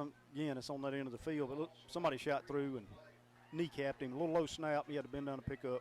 That ought to probably run out a quarter unless they snap it. They're going to quarter it. No, credit it to Jake Adams. He's in there at defensive tackle. And that'll be the last play of the first quarter. Played 12 minutes. Leake Academy leads Union 13-6. Back after this as Leake Academy football continues. West Side Body Shop says, let's face it, stuff happens. And when it does, they can take care of damage as small as a chip in your windshield all the way up to full collision services. Insurance claims are always welcome too. Just be sure your first stop is West Side Body Shop in Philadelphia. They also specialize in truck accessories, including toolboxes, visors, Nerf bars, and winches. They make your ride look cool. West Side Body Shop, just off Beacon Street on Waterview Lane, right behind the Huddle House in Philadelphia. T&K Farms Wood-Mizer is Mississippi's Wood-Mizer sawmill equipment dealership. T&K Farms Wood-Mizer sells the complete Wood-Mizer equipment line from small personal sawmills to the industrial equipment lineup. T&K Farms stocks parts and has experienced factory-trained service technicians with both in-shop and mobile service available. See T&K Farms Wood-Mizer to start your sawmill business today. Credit cards are accepted for all services. Like them on Facebook. T&K Farms Wood-Mizer, just off Highway 25 at 1128 Liberty Road, Louisville, 662-803-4332. Boswell Media Sports. We start the second quarter from Thagard Field. Leake Academy leads Union High School 13-6. Second quarter of tonight's game presented by Carthage Collision Center. One quick score update. Lamar playing at Jackson Prep, and Prep leads Lamar 17-0 at the end of the first quarter. Yellow Jackets put it into play on 2nd and long, and a late flag comes in. They ran it up the middle, got it up maybe just past the 20 on first down, but a couple of flags came in right at the point of the tackle. Sometimes that's a face mask indication. The officials coming forward. It's going to be indeed face mask against the Rebels. So that will create a first down after the penalty is walked off. What did he gain on the play? Well, I'm going to have to just Started extrapolate 16, back from the. So, yeah, he just got 1 yard to the 19, and they'll move it up to the 34. So now 1st and 10 from the Leake 34. Ball on the left hash, 3 wideouts in the formation for Union. Kenyon Clay, hard count, looks into the sideline. Rebels flinch but don't come across the line. They got drawn off a couple of times on the opening drive. Now on 1st and 10, he'll take the snap, hand it to the running back, and he's got nowhere to go. Jake Adams and Nick Gamillion stopped it right at the line of scrimmage. The run there by Xavier Bowler. They're doing a good job of blowing that little counter play up to the running back. 2nd and 10. Gavin White will come into the game. No, he's going to come back out. 2nd and 10 for Union. Same formation. Bowler, the running back, at the hip of Clay. This time Clay's going to keep it up the left side. Breaks through one tackle, but then there's Joseph Scott. There's Cade Marble. There's Nick Gamillion. And there's a short gain. Got only about 3 there. It's going to be 3rd down, and I'll call it a long 7.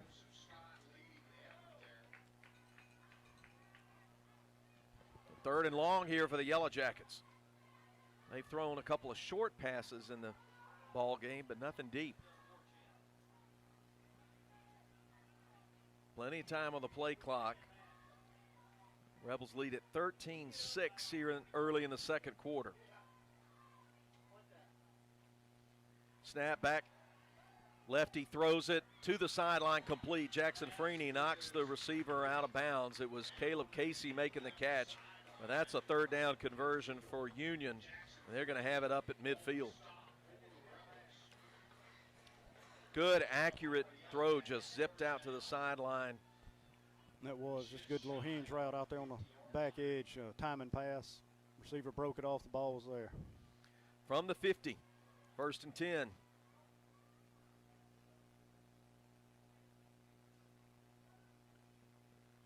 everything gets quiet as Clay looks to the sideline. No quick snap. They'll run the play clock under 5. And he'll drop back to pass. He's got Aiden Watkins chasing him. He's in trouble. Throws it deep up the left side, and it's caught by Casey. He's going to break to the middle, and score from the 50 for a first down. Jackson Freeney went for the interception, and the ball was just a little bit too tall for him. And then Clay made a couple of nifty moves around the 20, 15-yard line to go in for 6. Yeah, that'll show you what a good athlete the kid was. He had people in his face, rolled out, didn't panic, kind of flipped the ball down. Really had a good shot at intercepting it, just timed his jump a little bit wrong. He went for the ball, and nobody was behind him to help him out. No chance to tie here over the extra point. The one kicker they have on their roster is listed as Eli Jenkins. We'll say it's him, even though the numbers don't match. He's good with the point after attempt. 9:53 to play, and we got a tie ball game, 13-13. Back after this with the Yellow Jackets Moore's Pharmacy kickoff. When it comes to the health and well-being of your four-legged family members, you need to trust veterinary experience that you'll find with Dr. Ryan Anderson and Dr. Steve Green at Central Mississippi Animal Clinic. Central Mississippi Animal Clinic is a full-service animal hospital that specializes in both routine and emergency procedures such as medical, surgical, dental, and grooming. Central Mississippi Animal Clinic conveniently located at 900 Highway 35 South in Carthage, or find them online at gmacvets.com. Dr. Craig Martin, family and staff are proud supporters of Leake Academy football. Good luck in this season. Today I will do what others won't, so tomorrow I can accomplish what others can't. Dr. Martin and his professional staff look forward to serving you in general dentistry. Dr. Craig Martin, General Dentistry and Facial Aesthetics, 1001 East Main Street, Philadelphia. Boswell Media Sports.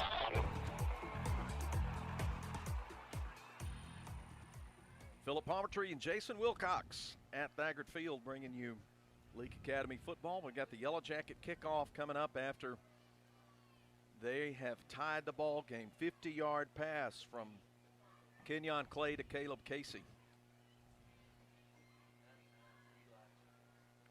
So it is indeed Eli Jenkins, just wearing a different number than we were given on the roster. He tees it up on the right hash, and here's the Moore's Pharmacy kickoff. The early second quarter.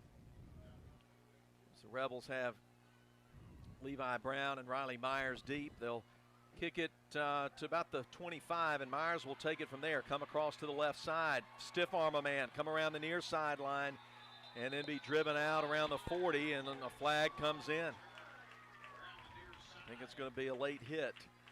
And Myers was still really trying to shove off defenders, and but that play had gone a yard or two out of bounds. So that will set the Rebels up in Union territory to start this drive. But as we said, Jason, in the pregame, there's some great athletes out there for Union. They are. They do it. They have some real good good-looking kids. I mean, look good in uniform. You never can tell till you see them play, but they're living up to it, and they're very physical. Yeah. And Leake's handling it well, though, the physicality of the game, and the quarterback right now is a complete difference with the kickoff return and then making the play right there. Great throw under pressure. Found an open receiver coming back to him, and then great athleticism from Casey for the score. But from the Yellow Jacket 45, Atkinson will hand off to Parks. He's in trouble. Will sort of pick his way forward for a gain of about a yard. Ball at the 40. Yeah, 40, looking where they mark it, right between the 43, 44. We'll call it a 1 yard gain, 2nd and 9. Eli Rigdon led the way. There were a lot of Union Yellow Jackets tackling Cannon Parks. 2nd and 9. Throw up the left sideline from Atkinson. He's got Levi Brown out there, but left it out there a little too deep. Some hand play going on out there.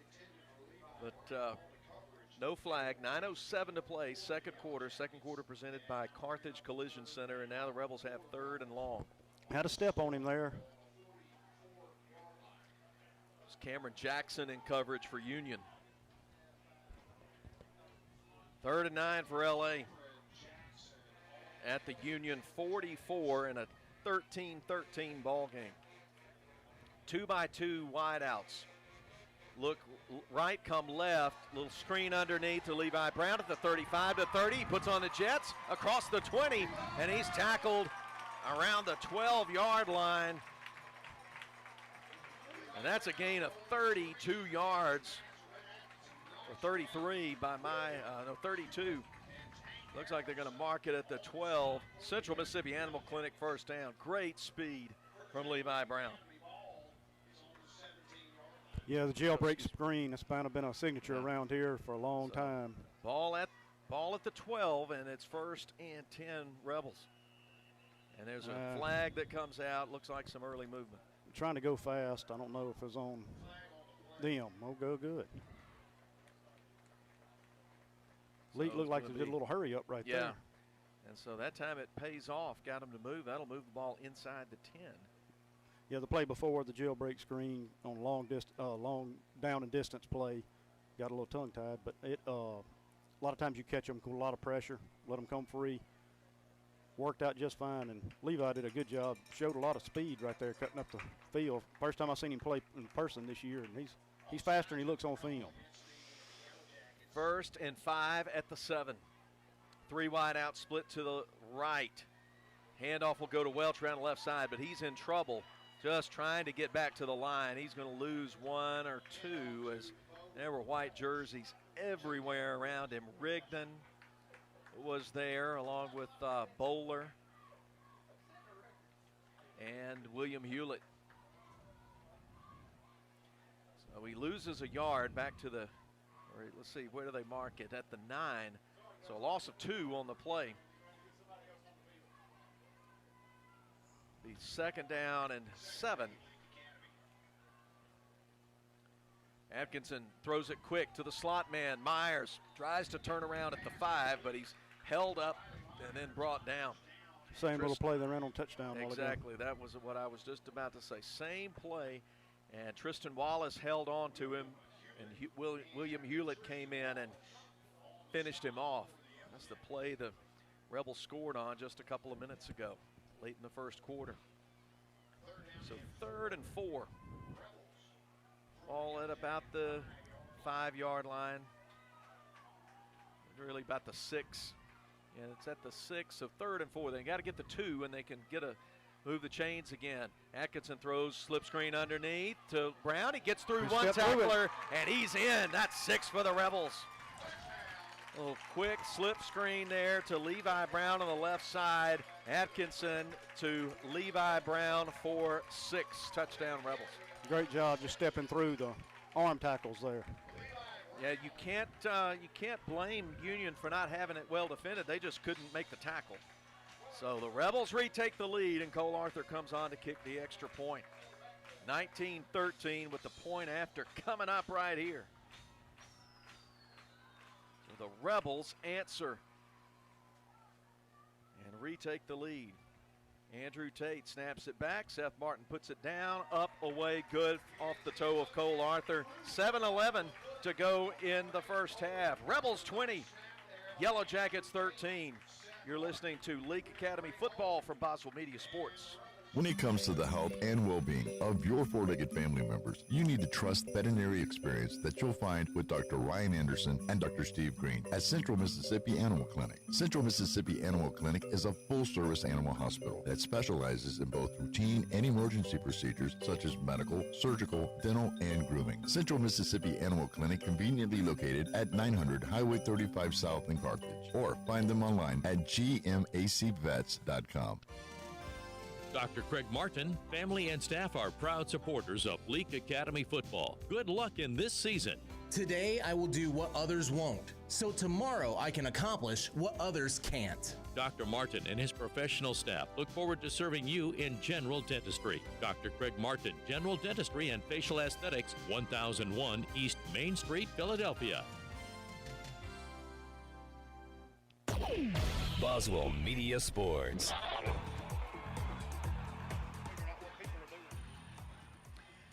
Moore's Pharmacy kickoff coming after the Rebel touchdown. They've retaken the lead 20-13 with 7:11 to go in the second quarter. Second quarter presented by Carthage Collision Center. Cole Arthur has to go back and put the ball on the tee. It had fallen off. Third Rebel touchdown of the night presented by Carthage Senior Care. Levi Brown, 6-yard pass from Rhett Atkinson. Second TD pass of the night for Rhett. Cole Arthur was good on the extra point. It's a 7-point lead for Leake.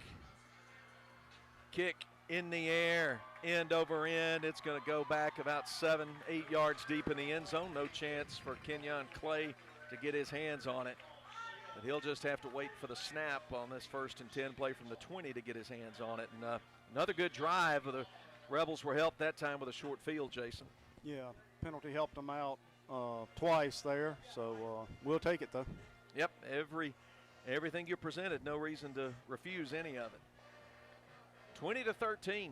Hey, stay with us at halftime. When the Wendy's halftime report comes, I'm going to interview Matt Wyatt, who is here at the game tonight, and we'll talk about why Matt's here and what he does. Matt has, of course, the statewide weekday midday radio talk show and is the color commentary voice for Mississippi State football. But 1st and 10 here for Union. Handoff on first down and struggling ahead across the 20 for about 3 is the running back on first down. That's 48, Carlos Hickman. First time we've called his name at running back, though he's made quite a few tackles on defense. Union, of course, a 3A MHSAA school, and they've got a lot of youngsters like Leake does who play both sides of the ball. 2nd and 7. Credit Jake Adams with a tackle, but there was some movement early. Yeah, Leake's defensive line switched positions. 1 to 1 and 3 swapped. Somebody's lined up wrong, and I don't know if it made Union confused and they jumped or what. 5 yards. We expect it to be assessed against Union. We haven't seen the they're moving back signal yet, but yeah, now they're walking it back. Walking back to the 18. 2nd and 12. We told you in pregame that right tackle for Union is really a great prospect. Cameron Pascal, 6'4", 275. He's an Arkansas State commit, and he has looked really impressive on the film. 2nd and 12.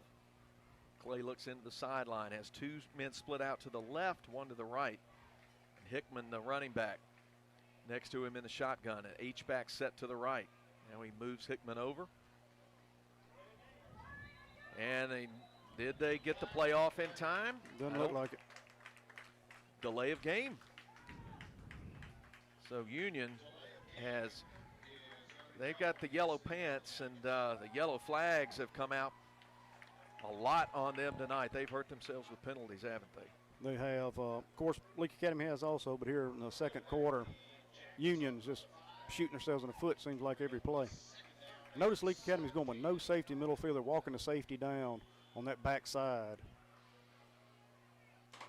Official timeout. That's going to be your heat timeout, I believe, here in the second quarter. 6:11 to play before halftime. Leake Academy 20, Union 13. Back after this break. You're listening to Rebel Football on Boswell Media Sports. South Group Cox Agency has the best lines of coverage for your home, business, and auto, also leading the way in protecting the very essence of who you are.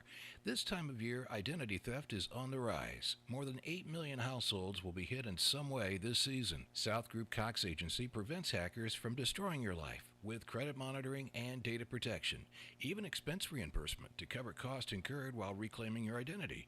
Get peace of mind now with South Group Cox Agency, Main Street, Carthage. If you want to get the best in sportswear and gear, check out In Sports. In Sports, just off the square in Philadelphia, offers screen printing with personalized jerseys, t-shirts, and fanwear to support your favorite team. In Sports also has customizable vinyl gear for spring sports like baseball and softball, as well as plaques and trophies. Looking for sports equipment? In Sports has that too. In Sports believes in giving the best possible customer service with in-town deliveries. Get ready for this sports season with In Sports, just off the square in Philadelphia.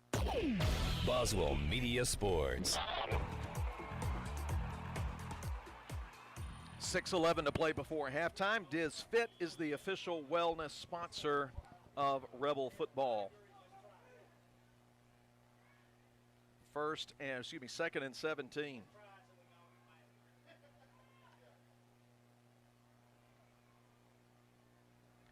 And Clay will reset things. 3 wide outs in the formation, 2 left, 1 right. He'll step back to pass. They'll throw a short one underneath, and that's complete to Casey. He comes up middle of the field, gets tripped up as he crosses the 20. Nick Gamillion was the Rebel who tripped him up. That will leave them with 3rd and it looks like 8 at the 22. You ran their own little screen right there. Got a great block out there on the outside. Union has been in some 3rd and long situations tonight. They're in a 3rd and 8 here. Clock ticks under 5:15 to play before half. Low snap. Clay dodges one pass rusher. Now he's just running, trying to get something, breaks another tackle, gets some positive yardage, but he stopped shy of the 25-yard line. Rebels did a good job chasing him down. Again, Jake Adams was in there. He may be shaking up over there. And he is on his belly right now, about along the numbers on the far side. I think Joseph Scott and Jake Adams were leading the chase down there. So time has been called with 4:50 to play in the first half, as I think Clay, the quarterback, was injured, scrambling out of the pocket on 3rd down. So it is 4th.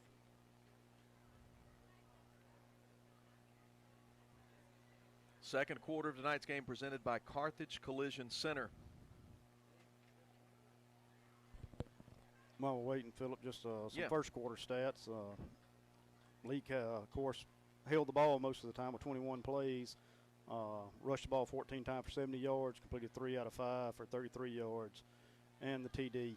And Union, believe it or not, was 7 carries for 22 yards and 2 completions out of 2 attempts for only 7 yards and 29 yards of total offense first quarter, but the big kick return being the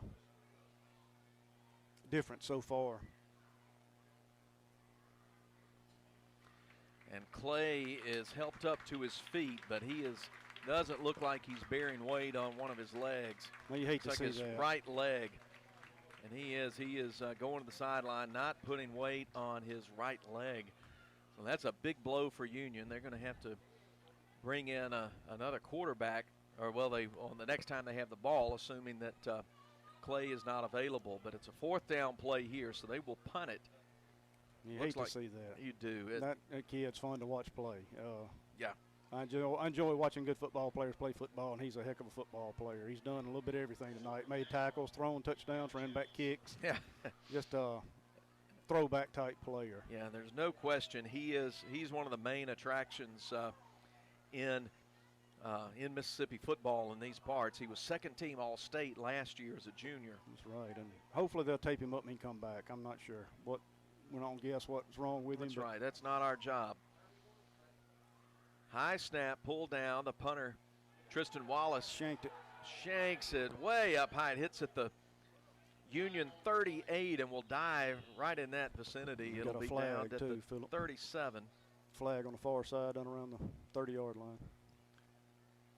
So we'll wait to see the flag. If it's on Union, you would think the Rebels would decline it with the good field position after the poor punt. The officials are right along the numbers on the far side again. They're discussing the penalty. It was just a little bit down from the line of scrimmage. Yeah, the side judge threw it. Usually that's a illegal formation if they didn't blow it dead, unless there was some type block out on the outside. Unsportsmanlike? Yep, unsportsmanlike conduct against Union. It's rarely you see that on a live ball. Yeah. Right after, ball wasn't even hardly punted and the flag came out. Unless that was somebody, doing a stomp or a kick or something while the play was going on. But that's even just a complete random guess on my part. So ball down at the 37, and when the penalty's assessed, you would expect the Rebels will set up shop at the 22, leading 20-13 with 4:22 to play in the second quarter. Thanks for listening to tonight's game or watching it, courtesy of the QC Supply audio and video stream. The officials are sort of taking their time talking about what's going on. I don't know if a player had to be ejected. Now Coach Pickens is. They're going to give them the talks, I think. Okay, yeah. So the officials are telling each coach there's some issues that need to be addressed then. Well, he's marking it off, so we're going out with our defense again. So it must have been pre-snap. Okay. That's all I'm figure. Yeah. I'm more confused than I was about 60 seconds ago. Bringing the punt team back. I thought they were going to make them gather them up, talk like they do sometimes when it's getting chippy. Yeah, that's what I thought too, yeah. But they're going to replay the 4th down, which I don't understand unless there was offsetting. You know, they're going to mark it off here on 4th down. It must have happened. I can't figure out when it happened, before the ball was punted or what. I don't know, but sometimes high school rules can be a little trickier than the college and pro. Yeah, like sometimes it's not automatic first down on a personal foul, stuff like that. So, and it could even got on the coach on the other sideline, could have popped off and said, you never know. But I mean, I don't know what happened, but maybe it happened before the snap. There'll be twin safeties back for the Rebels along the Union 42. Punt comes back, and it's another bad punt. Going to hit between the 25 and the 30 and just sort of bounce around and die right there. So the Rebels will set up at the 27-yard line with 4:11 to play. About the same result, gain about 5 yards, I would guess. Yeah. So the short punt sets up the Rebels with a golden opportunity to get 2 scores ahead. Atkinson gets his offense out. Meyer split to the right, Brown to the left. Whit Welch, the running back, on the right hip of Atkinson, White, and Aiden Watkins, the H-backs. Yeah, they're going with the double H-back more tonight, it seems, and what I've been watching them on film. And yeah, we haven't seen that set much at all this year. Getting an extra hat in there to block. So Whit Welch will take the handoff, and he'll be hit behind the line of scrimmage, tackled at the 29, a loss of 2 if they mark it at the 29. And that is where they'll mark it. 2nd and 12 coming up for the Rebels. So good pursuit back there. Jalen Rogers and Tristan Wallace making the tackle. 2nd down, Atkinson will throw, sets his feet, throws it over the middle, got Watkins, but puts it out of his reach over the middle into the end zone. Aiden Watkins had a step on the defender, but passed too deep off the arm of Atkinson, so it's 3rd and 12. And between the injury and the long penalty thing, the crowd's kind of gotten a little sedated. I guess is the word that comes to my mind. Kind of a sleepy crowd right now. Rebels up 7 points, 3:38 before halftime, 3rd and 12. Big play here. You want to get some points for halftime on the short field. 2x2 wide receivers. Atkinson looks into the sideline. The Rebels are going to call timeout before getting a delay of game penalty. That was smart. He was. Yeah. We'll keep it here with the Rebels facing a big possession play late in the half. Remind you again, the Wendy's halftime report comes up, and we'll look at some of the statistics of the first half. We'll look at some scores everywhere we can rake one up. But feature of Wendy's halftime report tonight is a visit with Matt Wyatt, former Mississippi State quarterback from the late 90s and a well-known media personality in these parts. He's here at the ball game tonight, getting some footage for a video series that he shows on his YouTube channel. That's, I believe, Hometown Heroes. It just slipped my mind, but there it is. And he's been going to some different sites. He was in Vicksburg a week or 2 ago for the Red Carpet Classic. Yeah, and also does a color at the state game, so he stays on the road. He's a busy man. Of course, he doesn't have to travel so far tomorrow. The Bulldogs play North Carolina State at home tomorrow night. But, yeah, Matt Wyatt has a weekday radio talk show, and it's played all over the state. And he's experiencing Leake Academy football here in Madden tonight, 3rd and 12. Atkinson will fake to Welch. There he is. Set up to throw. Got Aiden Watkins wide open at the 5. He's got it. He's in. That's 6 for the Rebels. Great play call right there. They faked the stretch play that they read off of all the time. Watkins got loose on seam, hit the post, and they cut him free. And you kind of got to wonder maybe Clay being out of the game at that safety spot. That's why they went right there, but perfect play call. 6 for the Rebels. Atkinson to Watkins for 29 yards for the 4th Rebel touchdown. 3.5 minutes to play before half. Cole Arthur on to kick out of the hold of Seth Martin after the snap by Andrew Tate. Can make it a 14-point game. Snap, hold, kick, up, away, good. 3.5 minutes to play before halftime. Rebels 27 and Union 13 as Leake Academy football continues. South Group Cox Agency has the best lines of coverage for your home, business, and auto, also leading the way in protecting the very essence of who you are. This time of year, identity theft is on the rise. More than 8 million households will be hit in some way this season. South Group Cox Agency prevents hackers from destroying your life with credit monitoring and data protection, even expense reimbursement to cover costs incurred while reclaiming your identity.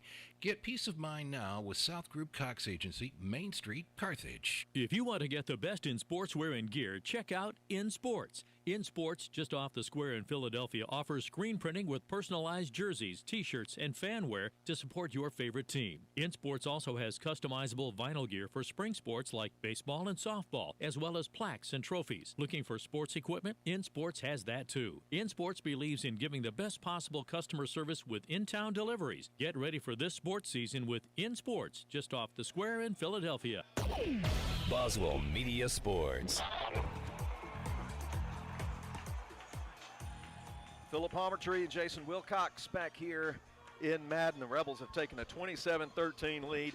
Here's the Moore's Pharmacy kickoff. Cole Arthur will put plenty of leg into that one and put it into the end zone.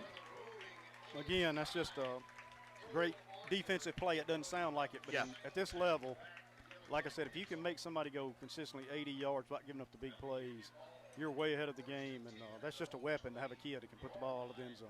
Yep, such a valuable player, Cole Arthur. Ball set at the 20.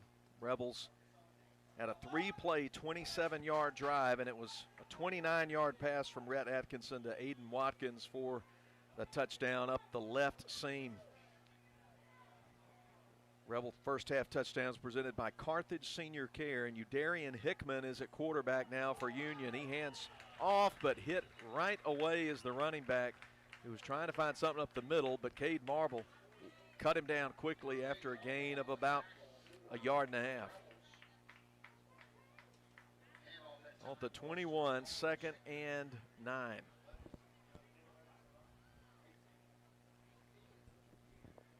And it's Hickman. There are 2 Hickmans on the roster, at least 2. It's Carlos Hickman, a defensive player and running back, but this is Udarian Hickman, a freshman, 6 tall, 135 at quarterback. So they're playing a 9th grader. High snap, good job bringing it down, and he will fling it down the field, but way over either of the 2 receivers. They had Casey running up the left side, Matthew Lott as well, both well covered by Riley Myers and Jackson Freeney. Incomplete, 3rd and 9. And that was a freshman throw. He saw a ghost right there. It was a little bit of a high snap, and he rushed it. As soon as he brought it down, he was throwing that thing. Didn't set his feet. No, he pulled yanked it down there. Yeah, got to be tough for a freshman in this environment. Down 2 touchdowns on the road. Star player out with an injury. 3 wideouts in the formation on 3rd and 9. Hickman will take the snap. Rebels bring pressure. He throws, and it's nearly picked off by Riley Myers over on the left side. A little short route along the 25. And they were trying to get it out there to Brandon Killens. And, Eli Rigdon, the tight end. But, boy, Riley nearly had a pick 6. He did. And, again, plenty of time here. Leake, I believe, got 2 timeouts left. Plenty of time. And if they don't put any better than they did last time, we ought to have the ball at least at midfield.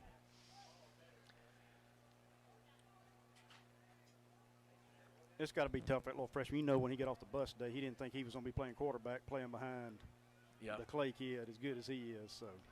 Yeah, I'm trying to look over on the right sideline where I'm wondering if I'm looking at Clay. It looks like he's getting some attention over there, but it's just a little far off to tell. There is a timeout on the field with 2:41 to play. You can borrow Freeney's binoculars down there. He's looking through. Yeah, we may need to do that. Union calls the timeout. We'll take it with them. Rebels up by 14 with 2:41 to play before the half. Kenny James Grill, where friends meet to eat, have an adult beverage, and have fun. Enjoy their daily lunch special Tuesday through Saturday. Friday night, get ready to watch the best local football in town via live stream while you enjoy your favorite dinner with your favorite friends. And Saturday night, do it all over again with live entertainment for some serious excitement. Kenny James Grill is the happening place to go, weekdays or weeknights. Check them out. KennyJamesGrill.com. Kenny James Grill, where friends meet to eat. Court Square, Carthage. Diz Fit Massage Training Nutrition, specializing in medical therapeutic massage for those with injuries and certain medical conditions. Diz Fit can help you have relief with scheduled therapy sessions to work on your problem areas. They also offer relaxation massage, sports rehabilitation, personal fitness training, meal planning, and fat reduction via ultrasonic cavitation, massage, training, nutrition. Call for an appointment today, 601-697-6748. Follow them on Facebook. Diz Fit, 103 South Van Buren Street, Carthage. Boswell Media Sports. And the punt fielded by Riley Myers. He'll bring it up the near sideline around midfield, step out at the Rebel 49. Well, we got a flag here in front. I think it's going to be a peel block, one of those peel back blocks. And it looks like another injury on the field, another Union player injured here along the near side. And that's where the flag came. A lot better punt than last time. I don't know if they changed punters or what, but Kid caught that one. Yeah, that was a good-looking punt. Injured player along the near side, and we mentioned earlier what may be one of the pivotal moments in this ball game was the injury to Union quarterback Kenyon Clay. We were trying to watch him. In fact, I'm looking at him now over along the bench on the far sideline, and he appears to be in a lot of pain. Not seen him walking around. So you fear that it's a injury severe enough to keep him out of the ball game tonight. Like I said, I hate that. He's a lot of fun to watch play. I know the coaches at Leake not wanting him to get injured, but I'm sure they're not wanting to watch him play. But well, it certainly makes the defense's job easier. You can certainly say that, but you don't ever want that to happen. No, to have a kid like that go out of the game. And kid's got a future. He's gonna play football somewhere in the future. So we have not identified the injured Yellow Jacket on the near side of the field between the 40-yard line and the Rebel bench, but clock is stopped with 2:28 to play. And got some help here. 32, Nate Killen, senior linebacker and tight end. I don't know what happened. The flag came out right there was, and a lot of times on a punt return, you have what we used to call a peel block, where guys watching the punt return, you come from the blind side, and they outlawed that a couple of years ago.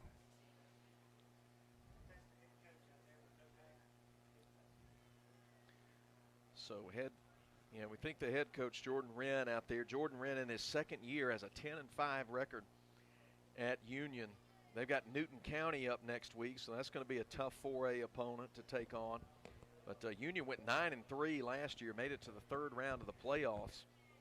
They play in Region 5 of 3A with Forest and Morton and Enterprise Clark and Southeast Lauderdale and Clarkdale, and that's a competitive league to be in for sure. Forest is always a solid club. They have the injured player up sitting now. They've got him to his feet.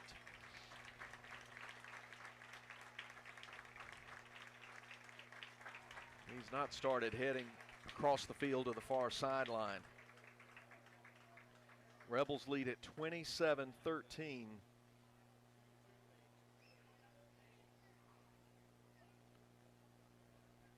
And the injured youngster, Nate Killen, is walking very carefully, slowly, with a little bit of help. And that underscores something we've seen from the first drive, Jason. It's been a hard-hitting game. Oh, it's been very physical. Union's, you could tell right away with their size, they were going to be physical, but Leake hadn't backed down. They've matched the physicality of the game so far. And we talked about it be up front, and both lines are doing a pretty good job. Defensively, lines are doing a pretty good job. So it was a penalty, I believe 15 yards assessed against Leake, and that will get the drive started back at the LA 35. They've got 2.5 minutes to go with 2 timeouts in their pocket. Cannon Parks is the running back in the backfield with Red Atkinson.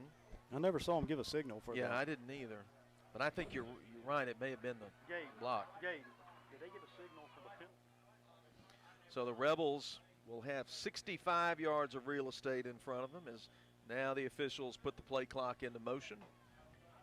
The Rebels had that 2 H-back set.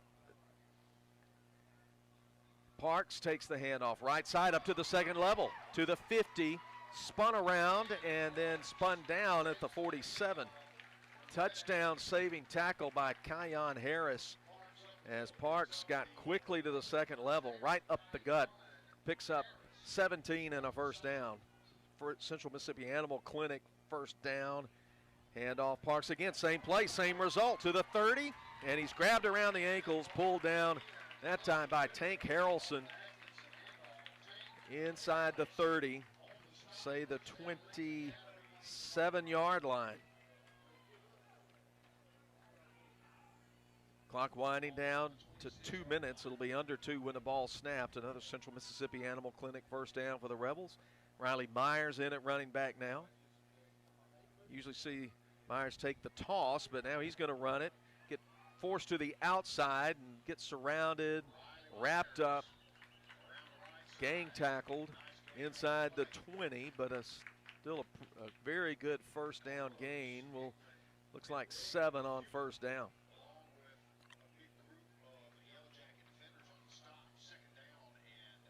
A minute and a half to play. Rebels line up quickly at the line of scrimmage. Now Whit Welch, the back set to the right of Atkinson, and flag comes out as the ball snapped. Welch will get a couple of yards before he's wrapped up by DeVarian McDonald, but I think we're going to move the line of scrimmage back.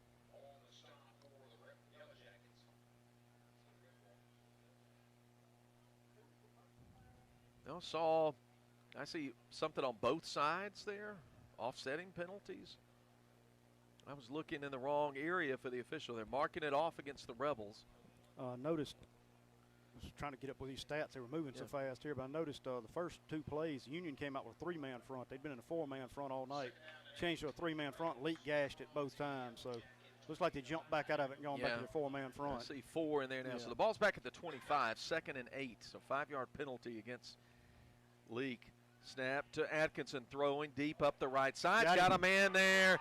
Touchdown to Riley Myers. That's 6 for the Rebels.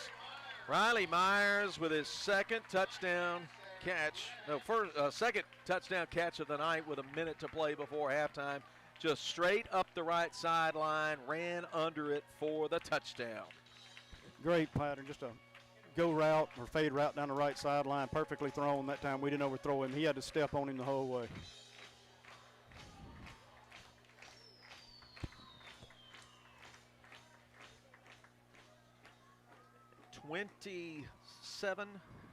Yeah, 25 yards. 25 yards officially. And no doubt about it, off the foot of Cole Arthur. His PAT is good. It's Rebels 34 and Union 13 with 1:04 to play before half. Back after this with more Rebel football. Kenny James Grill, where friends meet to eat, have an adult beverage, and have fun. Enjoy their daily lunch special Tuesday through Saturday. Friday night, get ready to watch the best local football in town via live stream while you enjoy your favorite dinner with your favorite friends. And Saturday night, do it all over again with live entertainment for some serious excitement. Kenny James Grill is the happening place to go, weekdays or weeknights. Check them out. KennyJamesGrill.com. Kenny James Grill, where friends meet to eat. Court Square, Carthage.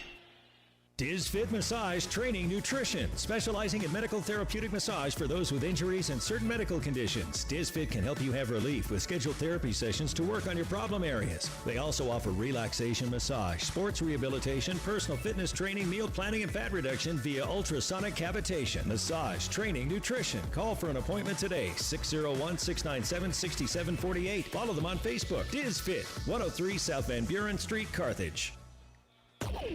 Boswell Media Sports. The Moore's Pharmacy kickoff after the Leake touchdown. A low kick hits it about the 8 and goes over the head of Xavier Bowler and into the end zone. It will be a touchback. That's another Cole Arthur touchback, just not the most conventional one that we see, kind of line drive that one. Yeah, but it counts the same, but he did get away with that one. It bounced over the guy's head. So, but at least it wasn't Clay back there running it back. 5 Carthage Senior Care touchdowns in the first half by LA. And they have, in fact, it's been 4 touchdown passes by Rhett Atkinson in this half. And he just found Riley Myers for the second time tonight, 27 yards for the 6. Capped a 4-play, 65-yard drive. 34-13 our score, just over a minute to play. Freshman Udarian Hickman in at quarterback for the Yellow Jackets, replacing the injured Kenyon Clay. Give straight ahead. And barreling up for just 1 or 2 is the running back. We haven't identified, looks like the other Hickman, Carlos Hickman. In fact, there's Cameron Hickman on the roster as well. So if you're ever in doubt of who made the play, you could guess Hickman. That's right. And improve your chances of being right. The pickup of 2 on the play to the 22. Grant Barnes made the tackle. And they fumble, trying to make the transfer on the handoff, and there are blue jerseys all over the place. Cade Marble was back there. Grant Barnes back there. Ethan Dunn back there. And Jake Adams back there. Loss on the play back inside the 20 to the 18. They don't have to run another play, and if I was Union, I wouldn't. I wouldn't either. I'd go in. That will get us to the half. And very competitive first quarter, but the Rebels have had the better of it in the second quarter to the tune of 34-13 at halftime. Rebels lead it 34-13. We'll take a break here at the half, and we'll have our Wendy's halftime report coming your way. We'll look at some scores. We'll talk about this first half, grab a stat or two that might be worth passing along, and hopefully we'll have Matt Wyatt up here with us for a conversation during the half. But the Rebels up by 21 at the break, and we'll be back after this as Rebel football continues from Boswell Media Sports. When it comes to the health and well-being of your four-legged family members, you need to trust veterinary experience that you'll find with Dr. Ryan Anderson and Dr. Steve Green at Central Mississippi Animal Clinic. Central Mississippi Animal Clinic is a full-service animal hospital that specializes in both routine and emergency procedures such as medical, surgical, dental, and grooming. Central Mississippi Animal Clinic conveniently located at 900 Highway 35 South in Carthage, or find them online at gmacvets.com. Can't you just taste that seasoned, hot, juicy char-grilled to perfection steak? Yeah! I bet you're already on your way to Lee's Steakhouse. Of course, the menu is available with plenty of tasty choices, from fried crawfish tails to shrimp and grits, and house desserts to top it off. Open every Thursday, 4:30 to 8:30, Friday and Saturday, 4:30 to 9. Lee's Steakhouse, voted top 5 Mississippi's best steak. Highway 21, just south of Sebastopol. Time to ride, boys. South Group Cox Agency has the best lines of coverage for your home, business, and auto, also leading the way in protecting the very essence of who you are. This time of year, identity theft is on the rise. More than 8 million households will be hit in some way this season. South Group Cox Agency prevents hackers from destroying your life. with credit monitoring and data protection, even expense reimbursement to cover costs incurred while reclaiming your identity. Get peace of mind now with South Group Cox Agency, Main Street, Carthage. Trend Health and Rehab of Carthage. For the ones you love the most who need extra attention in a place that provides the highest quality of short-term rehabilitation and long-term health care. A personal plan is created for each patient to provide for their individual needs. The atmosphere is reflective of dignity and respect your loved one deserves. Trend Health and Rehab of Carthage has services and amenities that will make everyone feel right at home. Follow them on Facebook, Trend Health and Rehab of Carthage. Are you a safe driver looking for an auto insurance company as reliable as you are? If so, Mississippi Farm Bureau might just become your favorite place to get auto insurance. In fact, you're why we created Fave Rates. Great new rates with the same great service. To find out if you qualify for Fave Rates, call your local Farm Bureau insurance agent today or get a free quote online at faverates.com. Mississippi Farm Bureau Insurance. Go with the home team. Call Rick Dowdy, Ronnie Shepard, Mike Mayfield, or Casey Atkinson at 601-267-4585. Carthage Senior Care. They deserve the best in a place that provides the highest quality of short-term rehabilitation and long-term health care. The nursing staff is highly trained, experienced, and very compassionate for this special care. A unique plan is created to ensure the needs are met for each patient, and the environment is that of dignity and respect your loved one deserves. Carthage Senior Care has services and features that will create an at-home feeling for every patient. Follow them on Facebook, Carthage Senior Care. Boswell Media Sports. Back at Thagard Field for the Wendy's halftime report. Philip Palmertree here, and Jason Wilcox will be along in a few minutes to talk about some stats. And a lot going on. We've got the Union High School Band on the field, and we'll keep the mics up and let you hear them, as it's great to have a marching band here at Thagard Field. But we will go ahead and give you some some scores from MAIS District 2 and 5A. At the half, MRA leads big over Simpson, the Rebels' opponent next week, 35-7. That game down in Simpson County. St. Joe playing at Jackson Academy have a midway through the second quarter score. The JA Raiders leading the St. Joseph Bruins 21-0. And then Park Place and East Rankin playing in Pearl tonight. Park Place has a comfortable 21-0 lead over the Patriots of East Rankin at halftime. And also at the intermission, Jackson Prep 27, Lamar nothing. Get a few other scores for you as we roll our Wendy's halftime report along. Kind of doing this live and in real time here as Jason's busily adding and subtracting over to my right. But looking at a few scores, Summerall leading Seminary at the half 31-6. Kosciuszko, no problem with Lewisburg so far. They've gone up to DeSoto County to play, and the Whippets lead Lewisburg at the break 33-6. Also halftime, Laurel 22, Mendenhall 13. A little closer to home, Tornadoes of Philadelphia lead Leake Central Trail 32-27. The score got put in backwards, and I read it incorrectly then, but I'll restate it. Halftime, Leake Central 32, Philadelphia 27. And a couple of others. Starkville leads Olive Branch at the half 17-7. Raleigh 19, Taylorsville nothing at the half. And number 7, Clinton leading Brandon at the break 16-7. Back at MAIS land, Tri-County, no trouble with Riverfield, 42-0. Rebels lead at the break. Houston late second quarter, 22, Shannon nothing. And that'll be a good, let's see, one more. North Panola 16, Holmes County Central 8 at the break. And that'll give you a good sweep around of some scores that we have for you at the half. We hope you're enjoying the Union High School Band. And what we'll do right now is just take a minute, set the mic out there, and let you enjoy that as Rebel football continues. The Leake Academy Rebels lead 34-13 over Union at halftime.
The Union High School Marching Band, the Yellow Jackets, entertaining the crowd and getting a lot of appreciation from the home folks here at Thagard Field. Leake Academy leads at the break 34-13.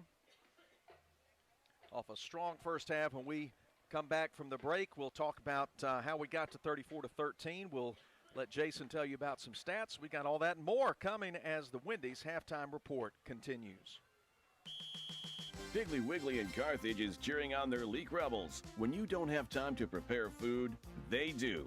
Give them a call and let the bakery and deli fix you up with delicious tailgate trays so you can hit the road with lots of goodies. Piggly Wiggly appreciates their hometown and wishes all players and cheerleaders a safe and successful season. If you can't make the game, Piggly Wiggly in Carthage. Go Rebels, go! He's headed to the end zone. The Junction and Prince Oil Fuel Champions.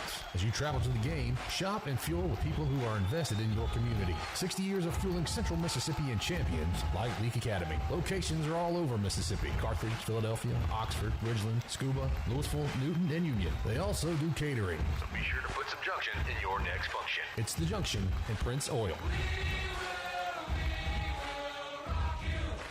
Diz Fit Massage Training Nutrition, specializing in medical therapeutic massage for those with injuries and certain medical conditions. Diz Fit can help you have relief with scheduled therapy sessions to work on your problem areas. They also offer relaxation massage, sports rehabilitation, personal fitness training, meal planning, and fat reduction via ultrasonic cavitation. Massage Training Nutrition. Call for an appointment today, 601-697-6748. Follow them on Facebook. Diz Fit, 103 South Van Buren Street, Carthage.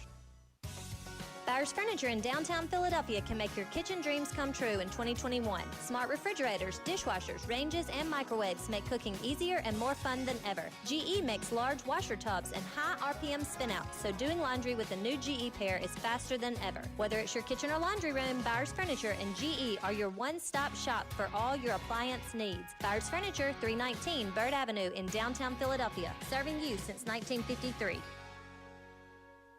Achoo! Achoo! Bless you, Mama. Thank you. Mama, you know that yummy medicine Moore's Pharmacy made for me? I bet they can make you some too. Well, let me just give them a call. Moore's Pharmacy is your specialty pharmacy for compounding and compliance packaging. This makes it easier if you take several prescriptions. And be sure to download their RX Local app. This will make your wait time even shorter, if you can believe that. Moore's Pharmacy, your only local independent pharmacy in Carthage, Walnut Grove, Sebastopol, and Lena. The Scott family would like to wish the Leake Academy Rebels good luck in this football season. You will get out of something exactly what you put into it, and you showed us last year just how determined you were. Football is like life. It requires perseverance, self-denial, hard work, sacrifice, dedication, and respect for authorities.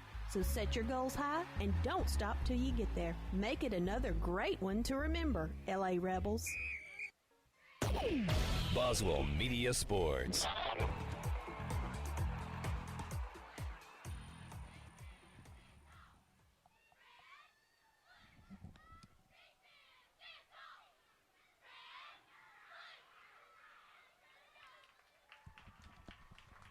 And the Leake Academy cheerleaders have entertained our halftime crowd.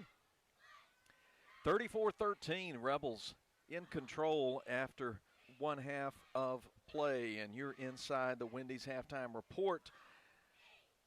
Union took the opening kickoff of the ball game, drove into Rebel territory, but gave it up on downs, and the Rebels went 61 yards in 9 plays for the first score of the ball game. Cannon Parks ran it in off the left side from the 3 for the score. Cole Arthur's point after attempt made it 7-0. But then Cole Arthur kicked it off. It was taken at the 1 by Kenyon Clay, and he took it 99 yards for the touchdown. They tried a 2-point attempt, a run that was failed, trying to take the lead at 8-7. So it was 7-6 Rebels at the 4:15 mark of the second quarter. LA got the lead out to 7 with Riley Myers' 13-yard pass from Rhett Atkinson. The snap was bad on the extra point, and with 29 seconds to play in the quarter, it was 13-6 Rebels. Then Union answered back, tied the game. Caleb Casey on a 50-yard pass from Clay, a pass on a third down play up the left side, and he caught it at about the 35-yard line, 30, and then made it a couple of nifty moves in the open field to get in for the 6. Jenkins kicked it through to make it 13-13 at the 9:53 mark. The Rebels, though, scored 3 times after that. On the next drive, they answered with a 6-yard pass from Atkinson to Levi Brown. Arthur kicked it through to make it 20-13 on a 6-play, 45-yard drive. Then after a short punt, the Rebels took over at the 27 and took them just 3 plays to score after that. Aiden Watkins catching the pass from Atkinson from the 29 for the touchdown. 3.5 minutes to play in the half. It was 27-13. Rebels in front, and then they tacked one more on with 64 seconds to go in the quarter. Riley Myers caught a go pattern up the right side, 27 yards from Atkinson. Cole Arthur True on the PAT capped a 4-play, 65-yard drive to make it 34-13. And that's how we got to this halftime score. We'll bring in Jason Wilcox. Jason, what about the statistical look at this first half of play? Well, it's about as even as you can be yardage-wise for Leake Academy. They rushed the ball 20 times for 121 yards and a touchdown. We're 7 out of 11 in the air for 122 yards and 4 touchdowns for 243 yards total offense. Threw for one more than they ran for. So Coach Pickens got to be very pleased with that stat.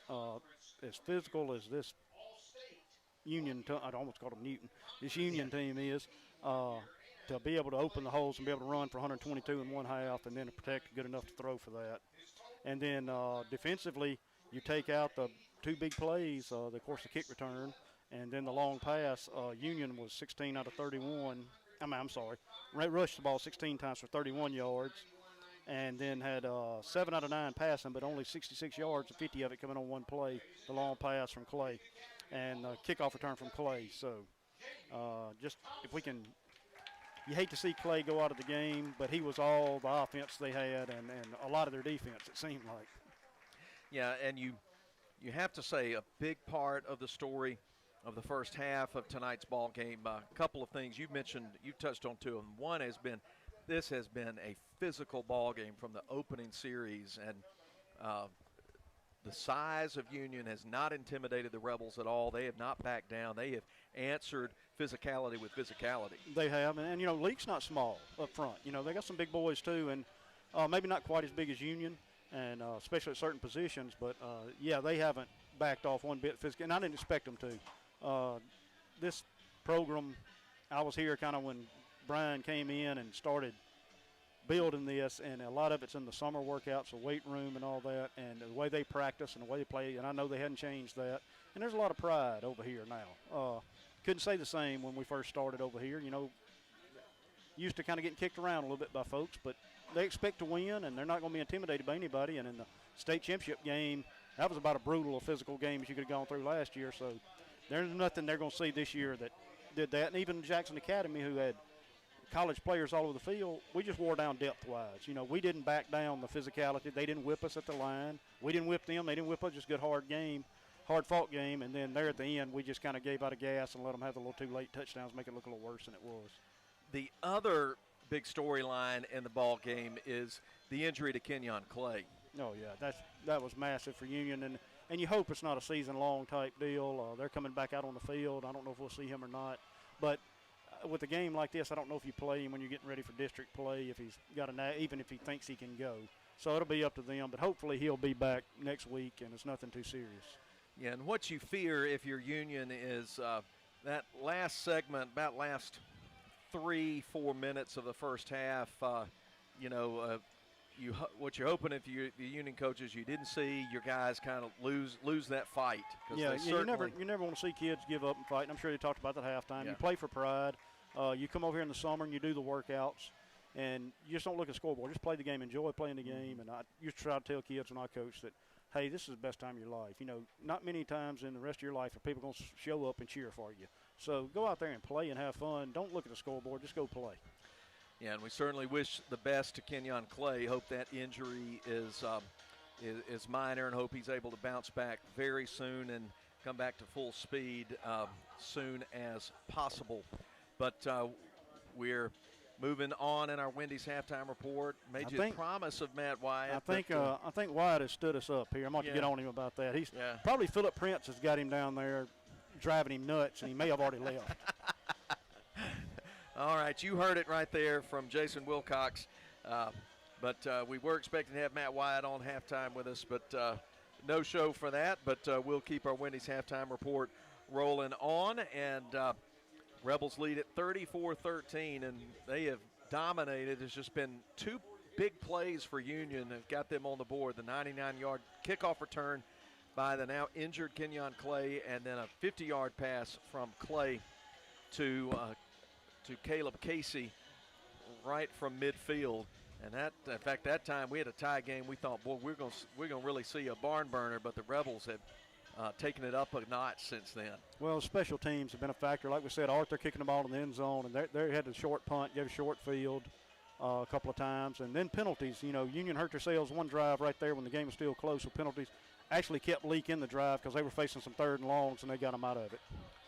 We'll take another break as the Wendy's halftime show continues. When we come back, we'll be just a minute or so away from kickoff, so don't go anywhere as Rebel football continues from Boswell Media Sports. West Side Body Shop says, let's face it, stuff happens. And when it does, they can take care of damage as small as a chip in your windshield all the way up to full collision services. Insurance claims are always welcome too. Just be sure your first stop is West Side Body Shop in Philadelphia. They also specialize in truck accessories, including toolboxes, visors, Nerf bars, and winches. They make your ride look cool. West Side Body Shop, just off Beacon Street on Waterview Lane, right behind the Huddle House in Philadelphia. T&K Farms Wood-Mizer is Mississippi's Wood-Mizer sawmill equipment dealership. T&K Farms Wood-Mizer sells the complete Wood-Mizer equipment line from small personal sawmills to the industrial equipment lineup. T&K Farms stocks parts and has experienced factory-trained service technicians with both in-shop and mobile service available. See T&K Farms Wood-Mizer to start your sawmill business today. Credit cards are accepted for all services. Like them on Facebook. T&K Farms Wood-Mizer, just off Highway 25 at 1128 Liberty Road, Louisville, 662-803-4332. Boswell Media Sports. I hope you're ready for the start of the third quarter. Third quarter presented by Kenny James Grill. And if you're watching on the QC Supply video stream tonight, available at Kicks96news.com on the Boswell Media Sports YouTube channel, you see that Kenny James Grill banner at the top, and I hope it makes you hungry. I hope you visit Kenny James Grill and enjoy good food over there, good times. We get ready to start the third quarter. The Rebels will receive the kickoff to start the second half. It will be Eli Jenkins kicking it off from left to right, north to south. at Thagard Field. Rebels 34 and the Union Yellow Jackets 13.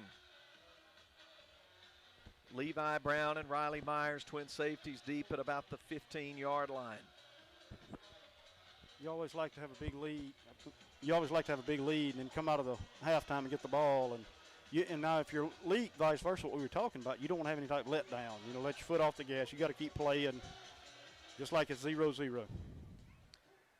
Little squib kick over on the left side, picked up at the 38 and taken up to the 41.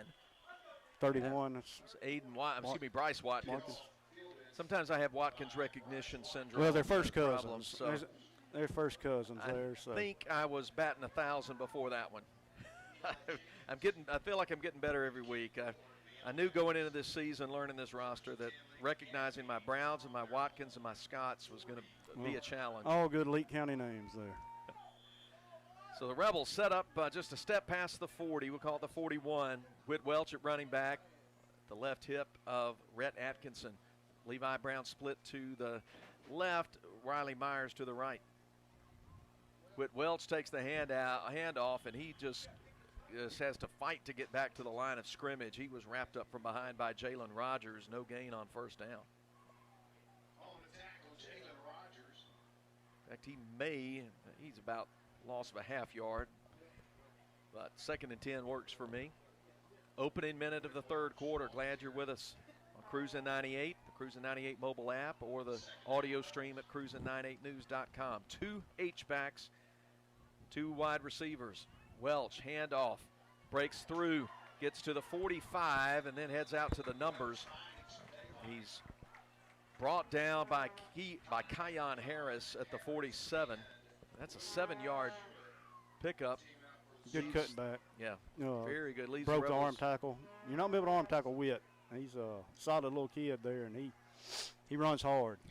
Leaves the Rebels with 3rd and a long 3. 4 wide outs in the formation now, and quick throw to the slot man, Riley Myers at midfield. He breaks a tackle, getting it up the sideline, and gets that left foot out of bounds in Yellow Jacket territory at the 46. So give him 8 yards on the reception from Rhett Atkinson. Rhett Atkinson with 4 TD passes in the first half. Is that good? That's pretty good. That's pretty good. Any league, any night. So I think when I played high school, I don't know if we threw 4 all season. And Rhett has 4.5. Back to the 2 H-back set. Handoff Welch, working around right side, following White. Gets into the open field outside, across the 40, dives across the 35 and out of bounds along the far side. Ball marked at the 33. Another Central Mississippi Animal Clinic first down. About 13, is that right? Yes, 13 on the play.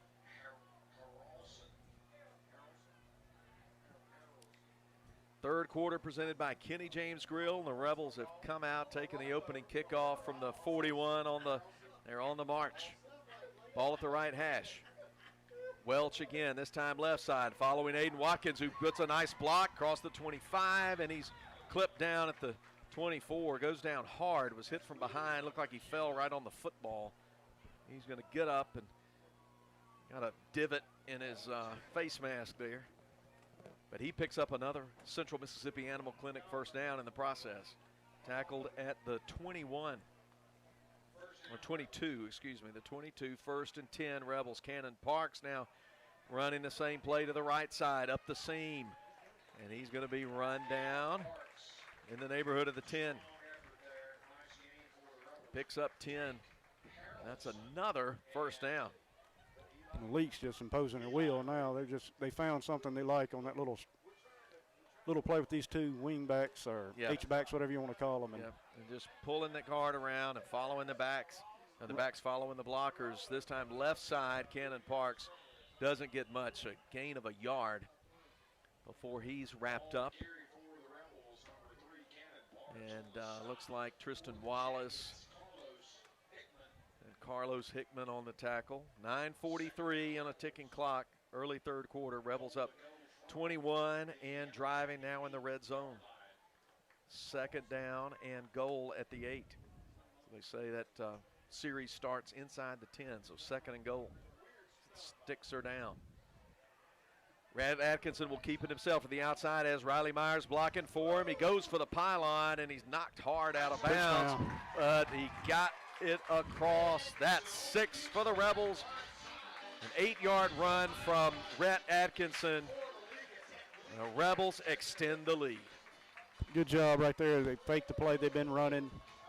Rhett pulls it, goes around the end. Got a great block by Myers out there on the end, and took a hard lick right at the goal line. Even took out the referee there at the side judge over there, the linesman, I'm sorry. Rebels touchdowns in the second half presented by Trend Health and Rehab. Here's Cole Arthur ready to kick the extra point out of the hold of Seth Martin. Kick up, away, good. 9:17 to play. Rebels 41 and the Yellow Jackets 13. Back with the Morris Pharmacy kickoff after this on Boswell Media Sports. Dr. Brooke Bobo and his professional team at Carthage Veterinary Clinic appreciate their patients. They treat all animals, large and small, and handle them with top care. Not only do they provide for your sick animals, they groom and board as well. Open Monday, Tuesday, Thursday, and Friday, 7:30 to 5:30. Wednesdays and Saturdays, 7:30 till noon. Like them on Facebook. Carthage Veterinary Clinic, Highway 16, Carthage. You bought lumber and you're ready to start digging post holes for that new fence, but not so fast. Do you know where your underground utilities are located? Central Electric Power Association urges you to call 811 for a free marking of underground electric lines and other utilities. Making the call before you dig can prevent a serious or fatal injury, plus it's the law in Mississippi. And please work safely around power lines. Central Electric Power Association, serving you since 1937. This institution is an equal opportunity provider and employer. Boswell Media Sports. The Moore Pharmacy kickoff is caught in the end zone. And that's a touchback as well. So starting at the 20 for their first possession of the second half are the Union Yellow Jackets. Looks like they're going to keep Udarian Hickman in at quarterback, the freshman who's replaced injured senior star Mr. Kenyon Clay. They'll group up, huddle up on the sideline and come to the line of scrimmage and face this Rebel defense, which has been tough as nails tonight. They have done a good job. First and 10 from the 20. Moving left to right are the Union Yellow Jackets, and white jerseys, yellow pants, black helmets. Udarian Hickman in the pistol. Hands off, ball fumbled by Bowler and picked up in the backfield, but Cade Marble rushes in and pulls down Bowler for a loss on the play back to the 16. Yes, again, your new quarterback just mishandling the snap of the handoff there and the exchange at the mesh point. They have done that twice tonight since Hickman came in. Second down and 14. That scoring drive for the Rebels, 8 plays, 60 yards. Atkinson with the score from the 8. High snap, pulled down, quick throw, but caught just past the 20-yard line. About the 23, we'll call it a 7-yard gain up to the, really about the 24. Nice catch there. And I think that was Matthew Lott pulling it down. Slot receiver. They just got it out quick on a hitch out there and make it now 3rd and 6. Hickman with the quick hard count, but then the look into the sideline. 12 on the play clock, so plenty of time for Union.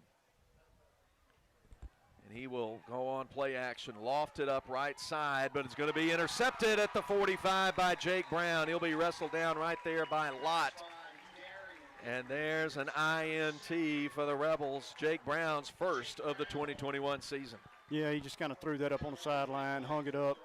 Leake still going with that no safety look. Looked like they're just manning up out there on the outside. And good job just playing the ball, and it came right down to him. So Put the ball at the Union 45 for Rhett Atkinson and the Rebel offense, leading 41-13, 7:46 to go in this third quarter, presented by Kenny James Grill. Whit Welch in at running back. Levi Brown split to the left. Riley Myers to the right. The double H-back set that has been so effective for the running game. Speaking of running game, it's Whit Welch taking the handoff on first down, but he'll lose 3 yards as it was good penetration back there, and that was Carlos Hickman getting back there in a hurry. Yeah, running that little double G play, I guess they call it. I'm not sure the terminology they're using for it, but with 2 wings, pulling both guards around the end, and guy shot through right there. Couldn't tell if it was the end or not, but shot through and got us in the backfield. Same formation, 2nd and 13. 3-man front for the Yellow Jackets. Atkinson to throw. Levi Brown up the left side. He goes up and pulls it down over a defender. No, he could not hold on to it. Oh, I thought he had. Crowd stood up and blocked my view. That's the same thing. You and I got blocked by the crowd. But he had it when he went down, so. Was he out of bounds? Okay, so he hung on to it. Came down out of bounds. That was a good catch, though. Yeah. He went up over the guy and caught that. I thought it was a little underthrown, and he made a good play adjusting to the ball. Good hands, but it goes incomplete and leaves Leake with a rare 3rd and long situation in tonight's game, 3rd and 13 from now there. Going back to more traditional double set here. From their 48, Atkinson will throw the screen underneath, but off the fingertips of Brown, and it was well defended. Eli Rigdon was right there to pop him as the ball got there and probably prevented him from bringing it into his body. Yeah, that was jailbreak again. Outside linebacker read it a little better, and then we couldn't get out there and get the block on him. So good defensive stand there by Union will force a Cole Arthur punt.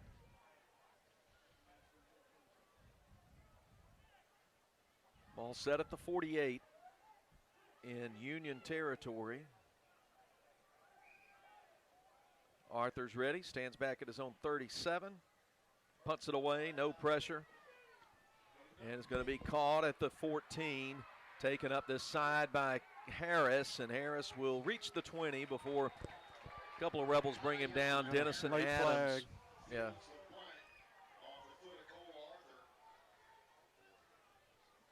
Dennison Adams, see who else was in there. I think it was Cade Marble. And that's Gavin White in on the tackle.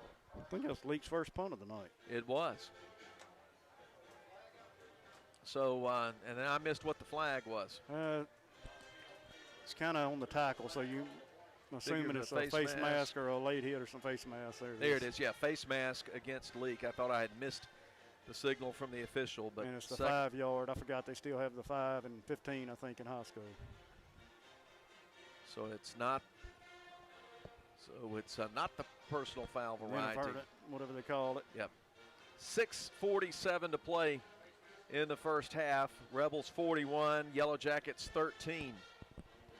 Tonight's broadcast is powered by Central Electric Power Association. Ball at the 25-yard line after the face mask penalty assessed. Leake changing up defense a little bit here. Now they got the safety in the middle of the field.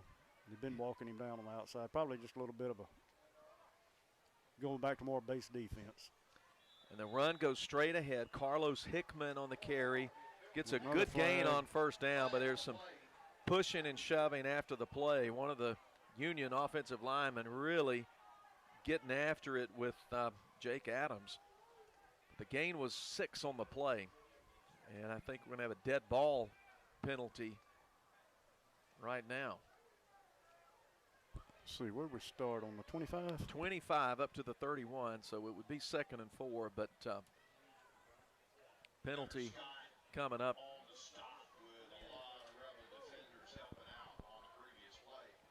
And it was Gunnar Scott helping to going in to make the tackle. I think Joseph Scott was in there as well.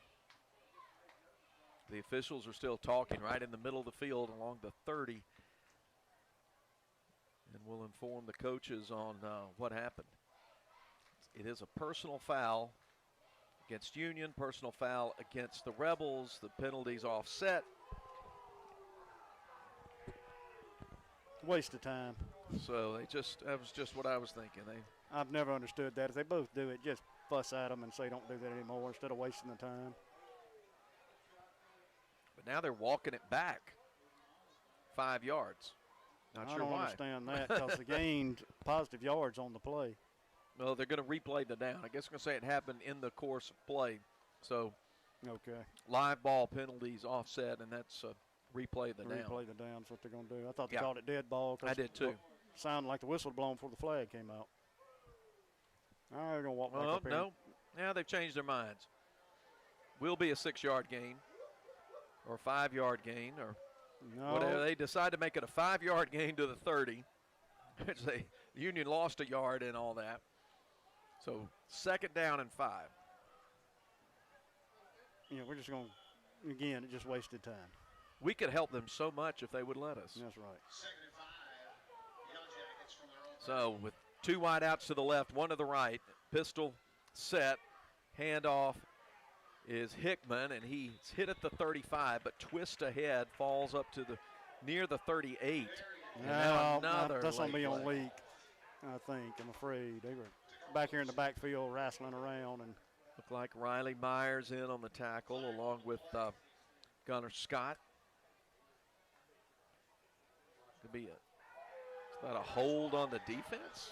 Well, that's what I said. We were kind of wrestling around in the backfield. I don't know if one of our guys just grabbed a pulling player and tackled him down or what, but you got to be careful tackling the offensive lineman. So that will result in a 1st down for Union. And the ball moved all the way up to the Rebel 47-yard line after the penalty.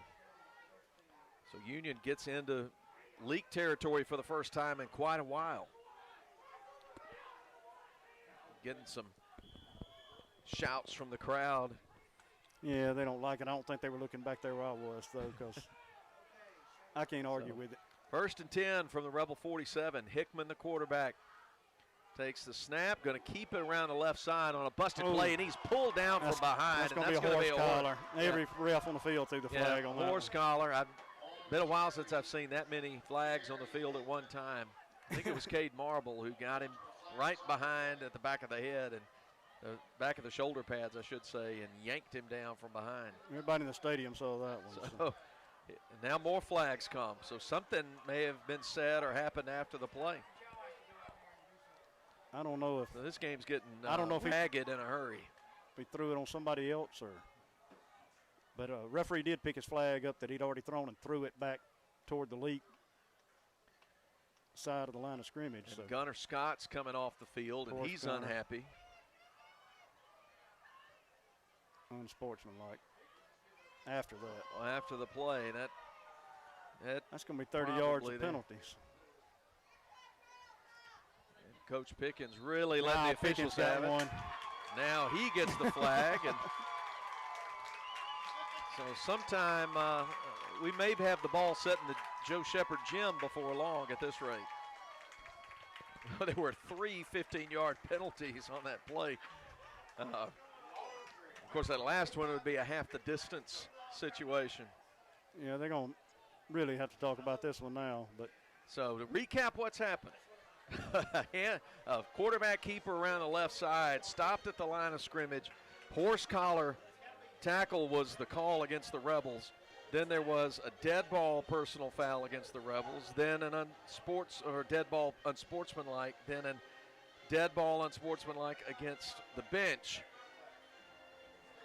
against the Rebels. So they couldn't have thrown another flag because everybody had already thrown all their flags, and they were even picking up flags that were already thrown to go throw again. But good to see Pickens still got a little fire to him. I thought maybe he was getting soft in his old age. But the first 15 has been walked off to the 32 or so, and now the second one will go down to the 17, and then you'll go about 8.5. So they'll have the ball set up inside the 10 when it's over, I reckon.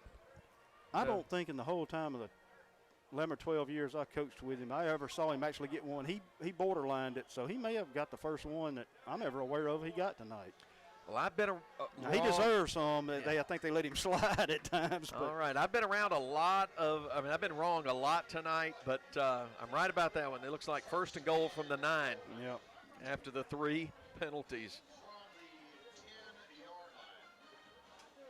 Still Coach Pickens still talking to the referee along the hash at the 20, making some kind of plea there. Now, you got to be careful when you get these unsportsmanlike. If I'm not mistaken, they'll mark that. If you get 2 in a game, you're out for the next game. So yeah. I'm sure Pickens will watch himself, but I hope the kids that had it called on them will be the same way. And usually a little time on the sideline helps get that taken care of. 6:05 to play. Rebels led it 34-13 at the half. They lead it now 41-13, the midway point of the quarter. And if these officials take the they might do well to take the heat timeout right now if they remember. There's definitely been some heat down there on the field. It hasn't been a hot night, but it's hot on the Rebel sideline. Though the Yellow Jackets will come to the line, and after all of that, this actual football.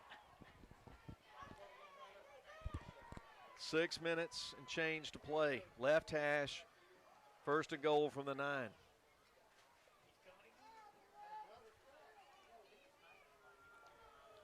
Now they finally wind the play clock. Here we go. Udarian Hickman at quarterback for the Yellow Jackets. Hands to Carlos Hickman.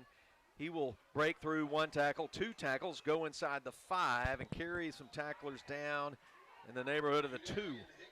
He runs it hard. When he gets a little crease, he's tough to bring down. A little low center of gravity runner, and he keeps his legs moving. He doesn't quit. Give him 7. Give Gavin White the credit for the tackle.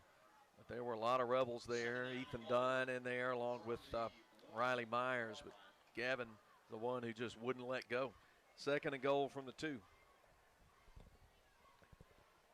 Union with Udarian Hickman at quarterback. Carlos Hickman will take the handoff, and he's met in the backfield and dropped. Cade Marble with the big one-on-one hit. Loss on the play of about 2 yards. Looks like about the 5. He just shot through from that outside they'll put linebacker. it at the 4, so call a loss of 2. 3rd and goal. They'll move Hickman, the running back, to the left hip. Got a couple of extra blockers in there. High snap, pulled down, and hit in the backfield. Driven back is Hickman. Joseph Scott making the big hit. He has been big tonight on a very emotional day. Yeah, good job by Scott and Marble. Again, Marble came through just like last play, shot the gap there and hit him in the backfield first, and then Joseph finished him off. Now with the 5, they just got the Rebels mad now. 4th and goal at the 5, and Union down 21 points is going to go for the touchdown on 4th down from the 5. New running back in the game is Xavier Bowler. 2 wide outs to the left. They'll fake, throw a slant, but it's over the head, out of the reach of Matthew Lott, and the Rebels will take over on downs at their own 5. Hats off to the Rebel defense for the stand. Yeah, did a good job right there. Kind of got the composure back on them, and Gunner got back in the game. And again, Marble with 2 big plays, shooting the gap, coming through, hitting the running back in the backfield. So send the offense out there. 95 yards of grass in front of them. Rhett Atkinson at the controls. He has run for a touchdown here in the second half, and in the first half he threw for 4. Rebels up with 4 minutes to go, 3rd quarter, 41-13. Cannon Parks is the running back at his left hip. 2 wide outs to the right. H-back over there on that right side as well. Parks will take it. Got through to the second level, stumbles and tripped up across the 20. Ball at the 22-yard line. That's a pickup of 17. Central Mississippi Animal Clinic first down for the Rebels.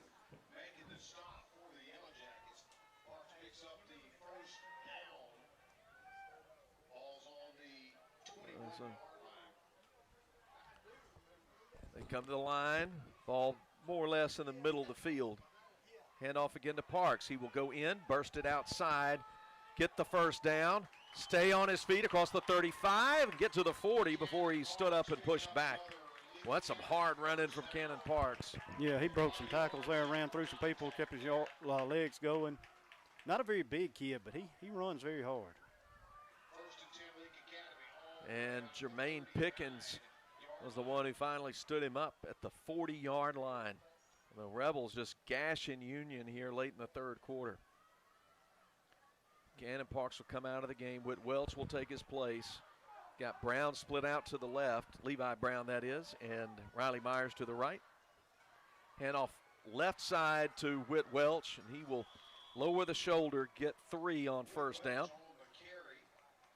Good, tough, hard running. Cameron Hickman and Pickens made the tackle for the Yellow Jackets. Clock winds under 3 minutes to play in the third quarter. Rebels up 41-13. Third quarter presented by Kenny James Grill.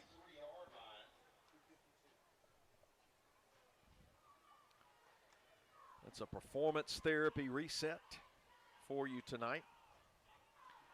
Wide out to each side. Everything else stacked over on the right.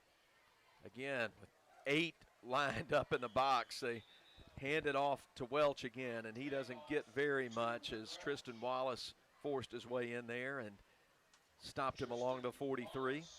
Yeah, Leake's gone now with a tight end with the H-back offset off the tight end on the right side and run back this way with the counter play. No gain for Welch, 3rd and 7.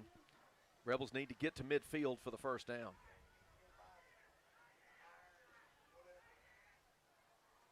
On third down, play action.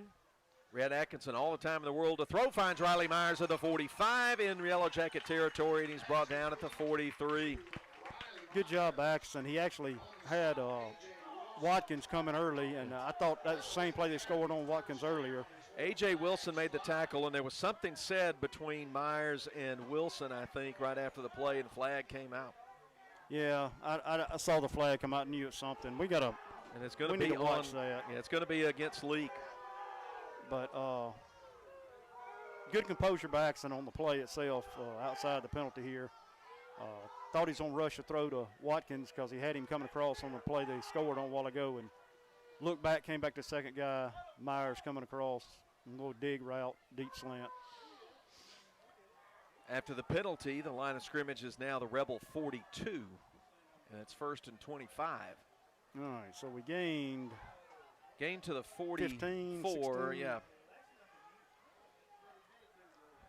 But now 1st and 25. Minute 55 to go in the third. Atkinson will lead his troops to the line of scrimmage. Now the officials are still talking about something that needs to be done or said. Right back where we started the last play from, but we got That's a first right. down with 25 to go. Now 2 of the officials are talking back behind the offensive line. Boy, this has been it's been a slow third quarter. It looked like after the Rebels marched down the field on the first drive, Jason, that we might get into a running clock situation quickly, but now it's headed the other direction. It has gone at a snail's pace. You'd think it'd go a little faster just because with the lead, you're going to run the ball a little bit more and all, but the penalties have really slowed the game down. And I know Coach Pickens, he got one himself a while ago, but I think he was taking up for his kids, but I know he's getting a little frustrated with them because I know good and well they're not taught to do that. Now the official is taking a timeout to talk to Coach Pickens out between the numbers and the hash at the 40. So this thing is just getting drawn out. In fact, Union's heading over to their sideline. Coach Pickens still making his point emphatically to the official. I think he was just arguing you got to call it both ways on a situation like that. 1st and 25. Now the referee says he wants Union to come to the line of scrimmage. We'd all appreciate play clock being wound. I know it's easier said than done, but the best thing to do when a 41-13 lead is just, if you got to say something, just tell them to look at the scoreboard. You ain't got to say anything else to them. Tell them to cut it out, let it go. Yeah, just if you want to smart off to them, just tell them, hey, look at the scoreboard. It's not an easy job to be a football official, but I think this crew's making it harder than it needs to be. First and 25. Atkinson will throw deep up the right side. Got Riley Myers there, but overshoots him, and there's a flag that comes in. That will be a call against Tank Harrelson, who had his back to the ball and was going to into the body of Riley Myers on the far sideline. So 15 yards back the other way. It'll be first and 10.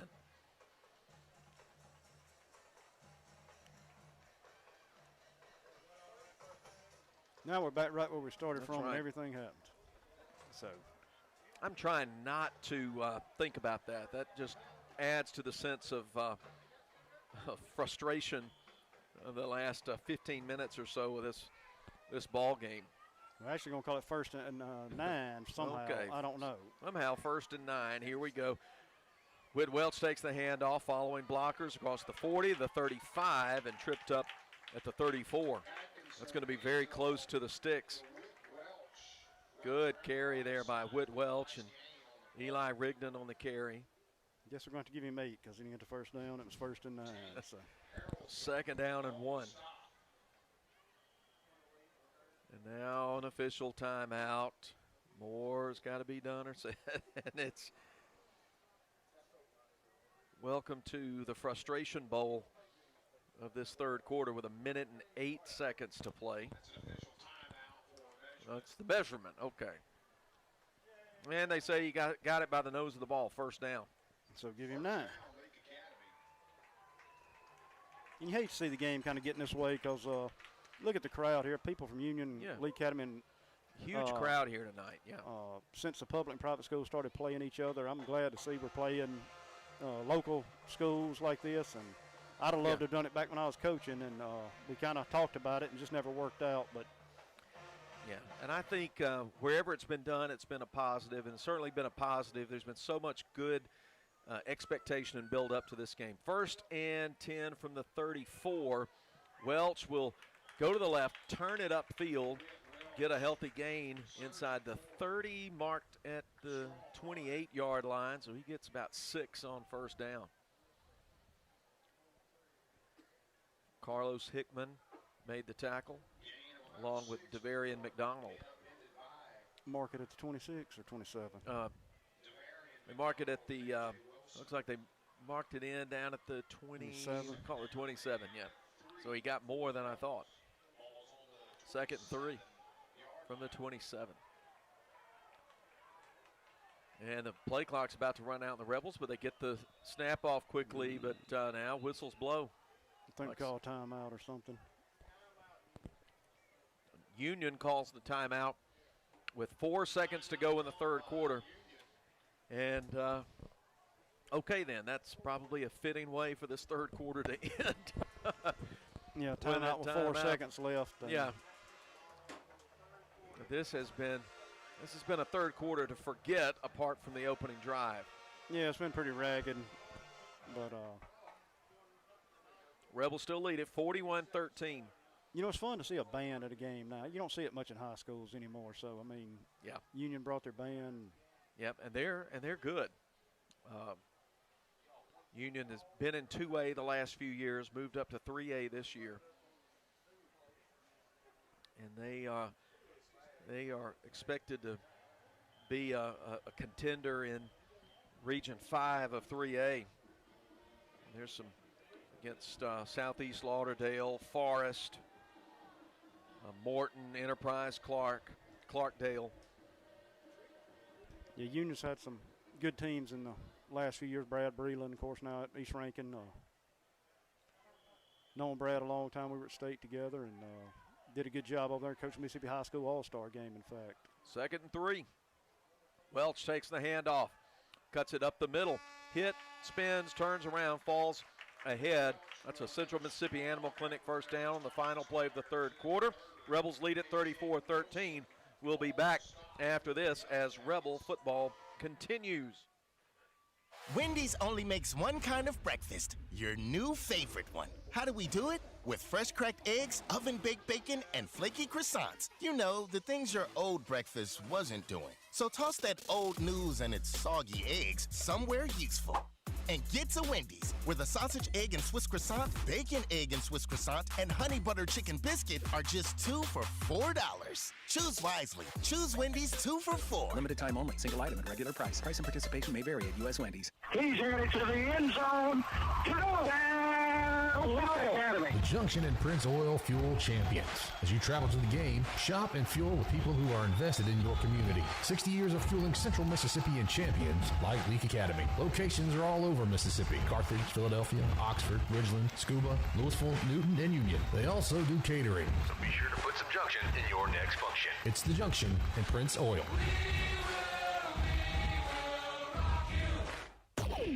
Boswell Media Sports.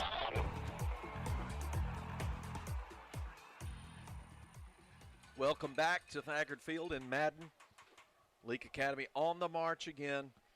Ball at the 22-yard line, and they'll have 1st and 10 as we start the 4th quarter, presented by Westside Body Shop. Leake led it 34-13 at the break, added 7 more in the 3rd quarter to lead 41-13 over Union.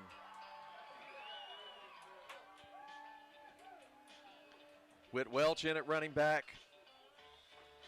Riley Myers split to the right. Levi Brown to the left. Pair of H-backs. Atkinson takes a low snap, hands it to Welch. He's got room up the right side, inside the 15, the 10, ridden down around the 6. In fact, they'll say he got to the 5. So that's 17 on the play, and a 1st and goal for the red and blue. But nope, there's a penalty flag. Hold on. It's hidden from my view there. It's going to be against Union, though. Yep, it's an unsportsmanlike against Union. How about that? Philip Palmertree and Jason Wilcox here. It's good to have Jason on the call with us tonight. He's done Leake Academy radio a couple of years ago. Yeah, a long time ago. So half the distance from the 5 to the 2.5. 1st and goal for the Rebs. Call it the 2. Yep, call it the 2. Whit Welch in pistol, set behind Welch. Bangs ahead, bounces off a couple of defenders, and that's 6 for the Rebels. Whit Welch with the 2-yard touchdown. And the lead has grown out to 34 points with a PAT coming.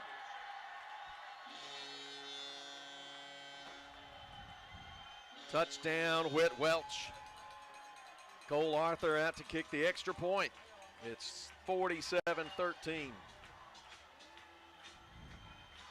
PAT coming. And this PAT would make it a 35-point lead. Snap, hold, kick, up, away, good.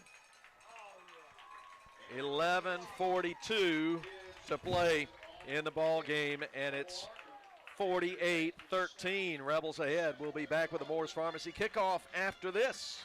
Time to take your shot. With the increase in COVID-19 cases due to the Delta variant, it is now more important than ever to get vaccinated. The faster we do, the sooner we can end the pandemic and return to a more normal way of life. To schedule your vaccination appointment, call Baptist Primary Care Clinic 601-267-1470 and select option 5 to make your appointment today. Baptist Leake, making your health care our #1 priority. Boswell Media Sports.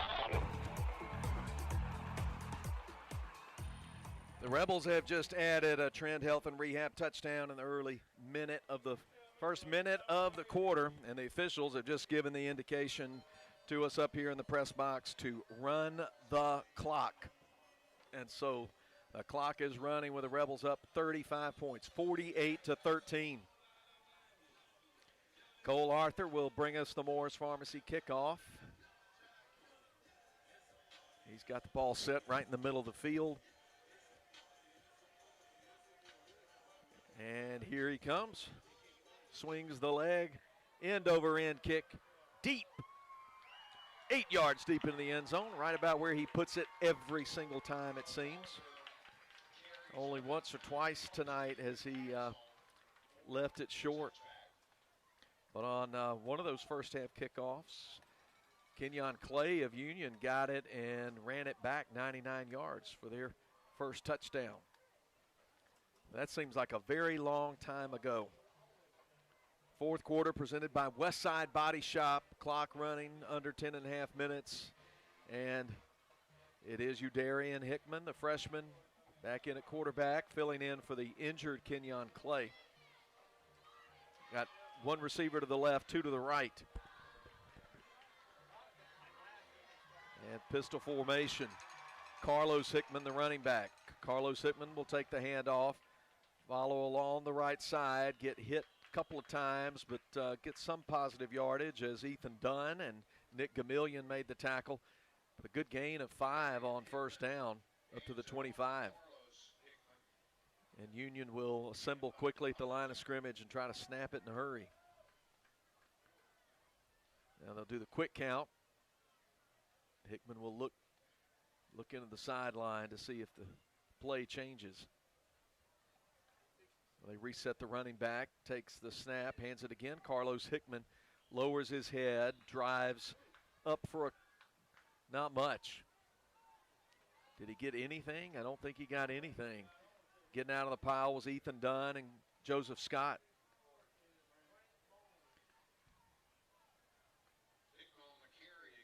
So, looks like they've moved Jackson Freeney up to safety and put Marshall Robertson in at cornerback.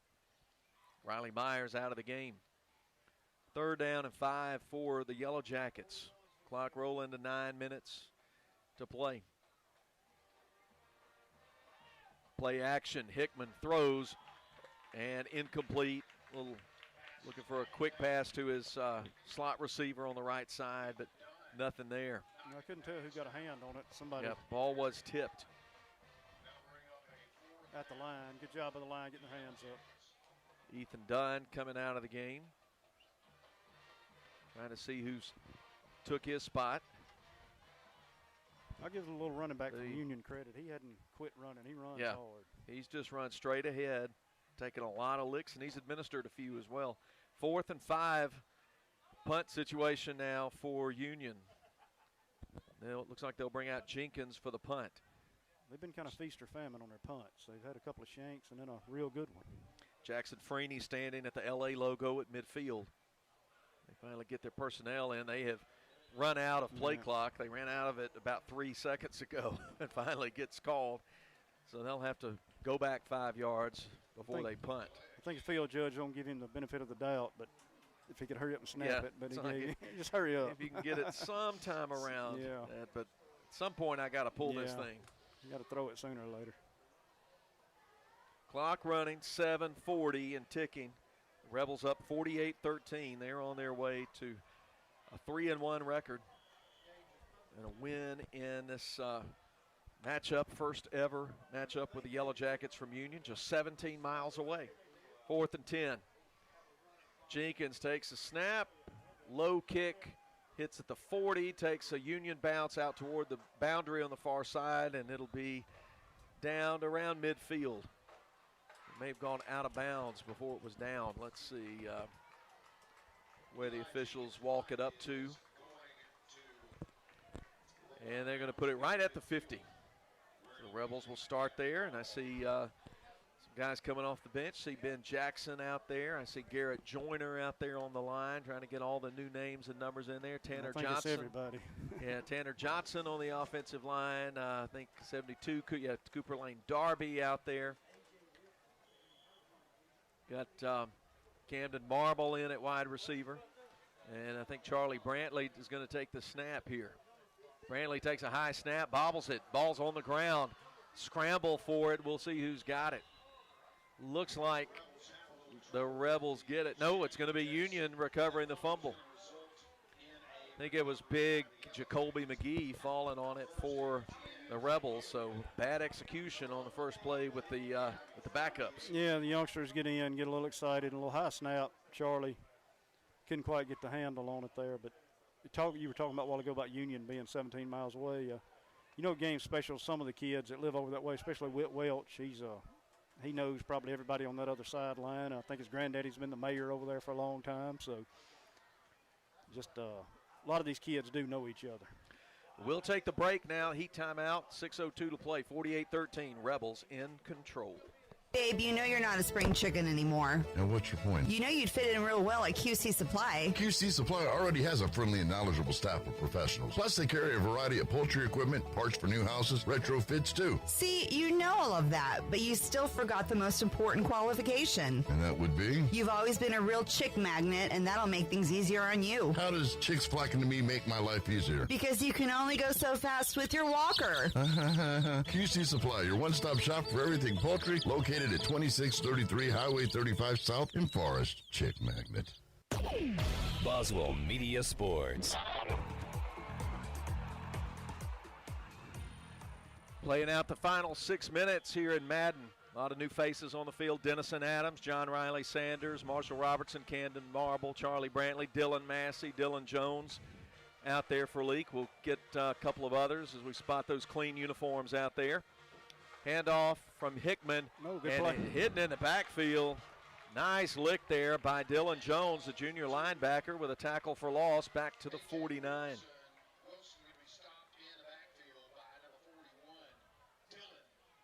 So good play by Dylan Jones, just getting his first action of the night.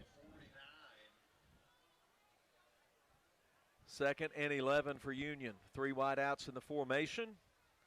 Handoff second time to A.J. Wilson. Pass. No, they pass it out to the right side. Good fake. Good fake. Pass caught out on the side. That was Casey getting the pass from Udarian Hickman at the 45 for a gain of 4. Be 3rd and 7.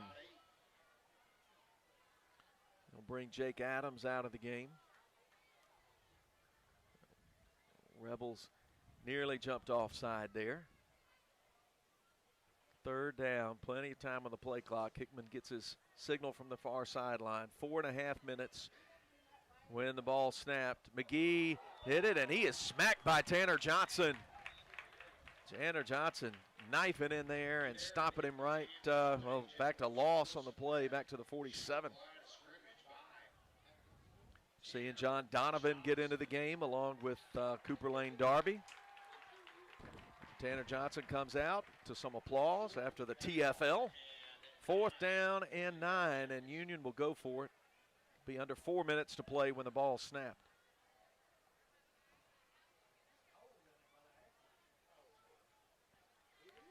Just look into the line, shift H back over from the left to the right. That's Vaden Boudère. Finally get everybody shifted. 10 on the play clock, low snap. Hickman throws it quickly, but out of the reach of Casey on the left side. Incomplete.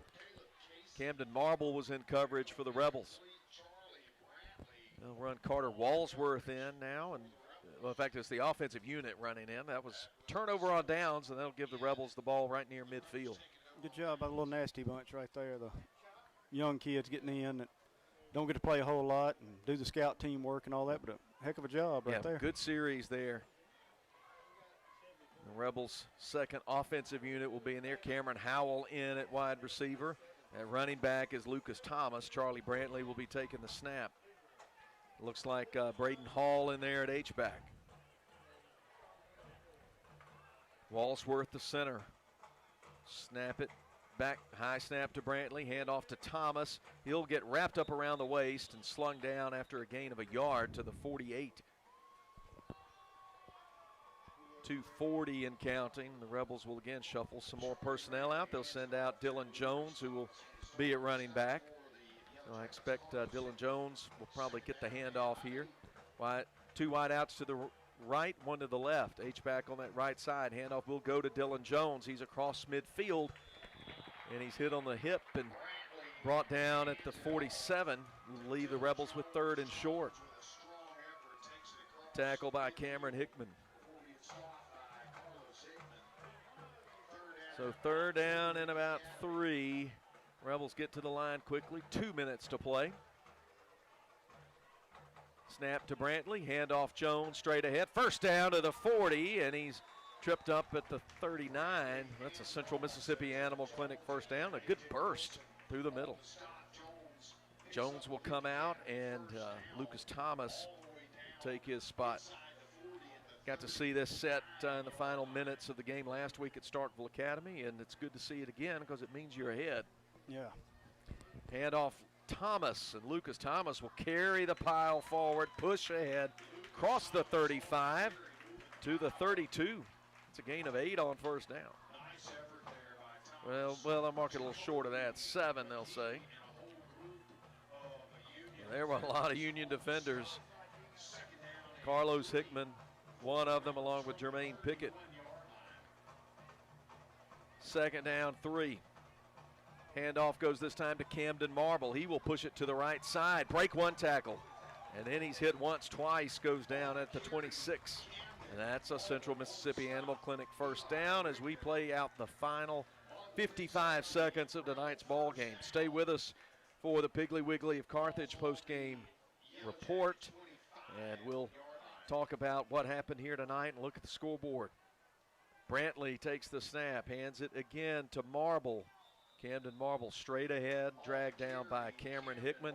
And that should be the last snap of tonight's game. The coaches are going to say that will put a wrap on it as we get down under 20 seconds. Leake Academy improves to 3-1, and they get a 48-13 victory at home against Union.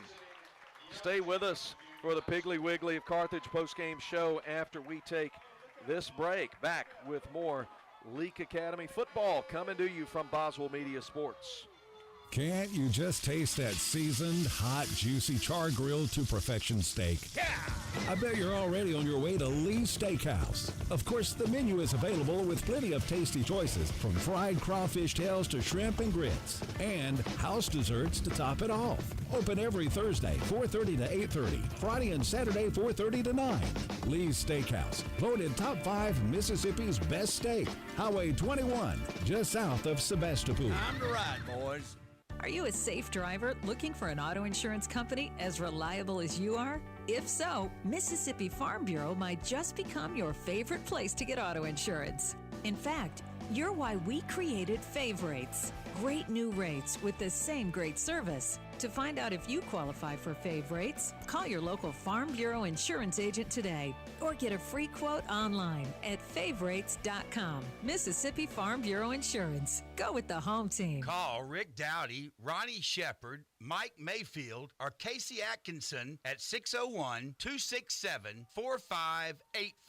Trend Health and Rehab of Carthage. For the ones you love the most who need extra attention in a place that provides the highest quality of short-term rehabilitation and long-term health care. A personal plan is created for each patient to provide for their individual needs. The atmosphere is reflective of dignity and respect your loved one deserves. Trend Health and Rehab of Carthage has services and amenities that will make everyone feel right at home. Follow them on Facebook, Trend Health and Rehab of Carthage. Dr. Craig Martin, family and staff are proud supporters of Leake Academy football. Good luck in this season. Today I will do what others won't, so tomorrow I can accomplish what others can't. Dr. Martin and his professional staff look forward to serving you in general dentistry. Dr. Craig Martin, General Dentistry and Facial Aesthetics, 1001 East Main Street, Philadelphia. Carthage Senior Care. They deserve the best in a place that provides the highest quality of short-term rehabilitation and long-term health care. The nursing staff is highly trained, experienced, and very compassionate for this special care. A unique plan is created to ensure the needs are met for each patient, and the environment is that of dignity and respect your loved one deserves. Carthage Senior Care has services and features that will create an at-home feeling for every patient. Follow them on Facebook, Carthage Senior Care. Piggly Wiggly in Carthage is cheering on their Leake Rebels. When you don't have time to prepare food, they do. Give them a call and let the bakery and deli fix you up with delicious tailgate trays so you can hit the road with lots of goodies. Piggly Wiggly appreciates their hometown and wishes all players and cheerleaders a safe and successful season. If you can't make the game, Piggly Wiggly in Carthage. Go Rebels, go! Boswell Media Sports. This is the Piggly Wiggly of Carthage postgame show. Philip Palmertree and Jason Wilcox wrapping this one up for you from Madden, where the Rebels get their third win of the season, defeating Union 48-13. Ball game that was close for about a quarter and a half, but the Rebels pulled away and never looked back, going in for the win, 48-13. We'll go ahead and give you the scores from MAIS District 2 in 5A, our district opponents. And now district opponents become the focus of attention because the Rebels will hit the road next week and play at Simpson in their first district game of the year. But looking down slate tonight, a lot of the District 2 teams were playing in the Jackson area against the big 6A schools. St. Joe, one of them, and they lost at JA tonight, 35-14. Simpson hosted MRA, and the MRA Patriots took care of business against Simpson, 42-7 the final there. Lamar playing at Jackson Prep tonight, and I got a late third quarter score there, and it was 44-14. Prep leading Lamar, and then a final, the only district game in action tonight. Park Place takes care of East Rankin tonight, 41-8. So those are your district games, and a little bit later in the post-game show we'll look at, well, in fact, we'll do that right now. I want to look at a couple of the other scores that are coming in, as a lot of games are going final, and in a minute Jason will be along to give us some post-game analysis and stats. But in fact, right now we've got Coach Pickens coming upstairs, so we're going to take advantage of that as he joins us on the Piggly Wiggly post-game show. And we've got head coach Brian Pickens here talking about the Rebels' 48-13 win over Union tonight. Coach, welcome. Glad you're able to make it upstairs. Well, I appreciate it. I'm glad to be here. I know we've been away and everything, so I saw y'all, so let me get up here and talk to them. Well, we appreciate it. Jason and I talked about how, particularly in the first half, this was a really physical ball game, and faced a big team in Union. They were wanting to get physical, but I thought the Rebels answered that from the opening kickoff. I mean, we were very physical tonight in this game, I thought. I thought the kids did a great job on, just like you said, about being physical. We felt like coming in, it would be a physical game, and it was there at the beginning. But I thought our kids just fired right back and just kept battling, and just actually when it was all said and done, I thought we were the team that kind of dominated line of scrimmage and was just more physical all the way around. Yeah, and of course early in the game, teams were trading blows. We got a nice 9-play, 61-yard drive to start the game, first possession, but then and we got a taste of what a special athlete Kenyon Clay is, didn't we? 99 yards on the kickoff return. Well, I tell you what, your compadre in crime here can probably vouch for me. When you've got a kicker that's like Cole, you're going to kick it deep because 9 times out of 10, it's going deep. Only problem is when you put somebody like that down there that is special. We saw that, in 2010, the same exact scenario, but at least it was earlier. That night it was a little late, but no, it was early. And but it's one of those things. That stuff's gonna happen. That's why we stayed on the rest of the game. That coverage team's got to get down there and they got to cover. But hey, I thought Cole rebounded perfectly, came right back, kept booting him in the end zone. I'll give Cole credit. You're not gonna bring him down. He comes firing right back. Well, he played great tonight, of course. And, the teams were trading blows there through the first quarter, and at about the 10-minute mark, it was a 13-13 ball game. Their quarterback, Clay, made a great play under pressure, got a man open at the 30, and we were going for the INT, and the receiver made a couple of great moves in the open field. All of a sudden, it was 13-13, but I think the game pivoted on that point. That very next drive, we answered in about 2.5 minutes, went 45 yards and got the pass from Atkinson to Brown for the score. We had 20-13, and felt like we were still about a half step ahead of them, but then the injury took place, and certainly that took a lot of steam out of Union's offense. I'm sure it did. And when you got a special player like that, it can take steam out of the whole team. But I was really proud of our offense. Took the ball, scored, and then, like I said, after the kick return, a lot of times you get deflated. A kick return is a very deflating thing, especially for an offense that just took the ball, drove it the way we did. We drove it in a very physical manner, and then, boom, it's a quick touchdown. You got to come right back. We came right back and answered. They came back, like I said, just kind of a broken coverage play. They scored, and thought our offense did a great job coming right back and just responding. And, when we went at halftime, that's something that you pay attention to as a coach. We had not punted all night, so it felt like what we're doing was working, and we came back out and did it. And I think we punted one time, which, this time of the year was his fourth game of the year. You do like to see some punts. Everybody thinks, oh, yeah, let's score, but sometimes a punt's a good thing just to make sure you still can go game scenario. So I wasn't that upset. Yes, as an offensive coach, you want to go score, but as a head coach, hey, a punt's a good thing to have sometimes. But we pinned them, and then I tell you what, I was really proud of our kids. It was a big game. In big games, you're going to see big plays. You're going to see, sometimes, and you hate to say it, but it's just see some big emotions. That's right. You got two competitive teams. They're going to get competitive, and you're going to get emotional. And we started the march, and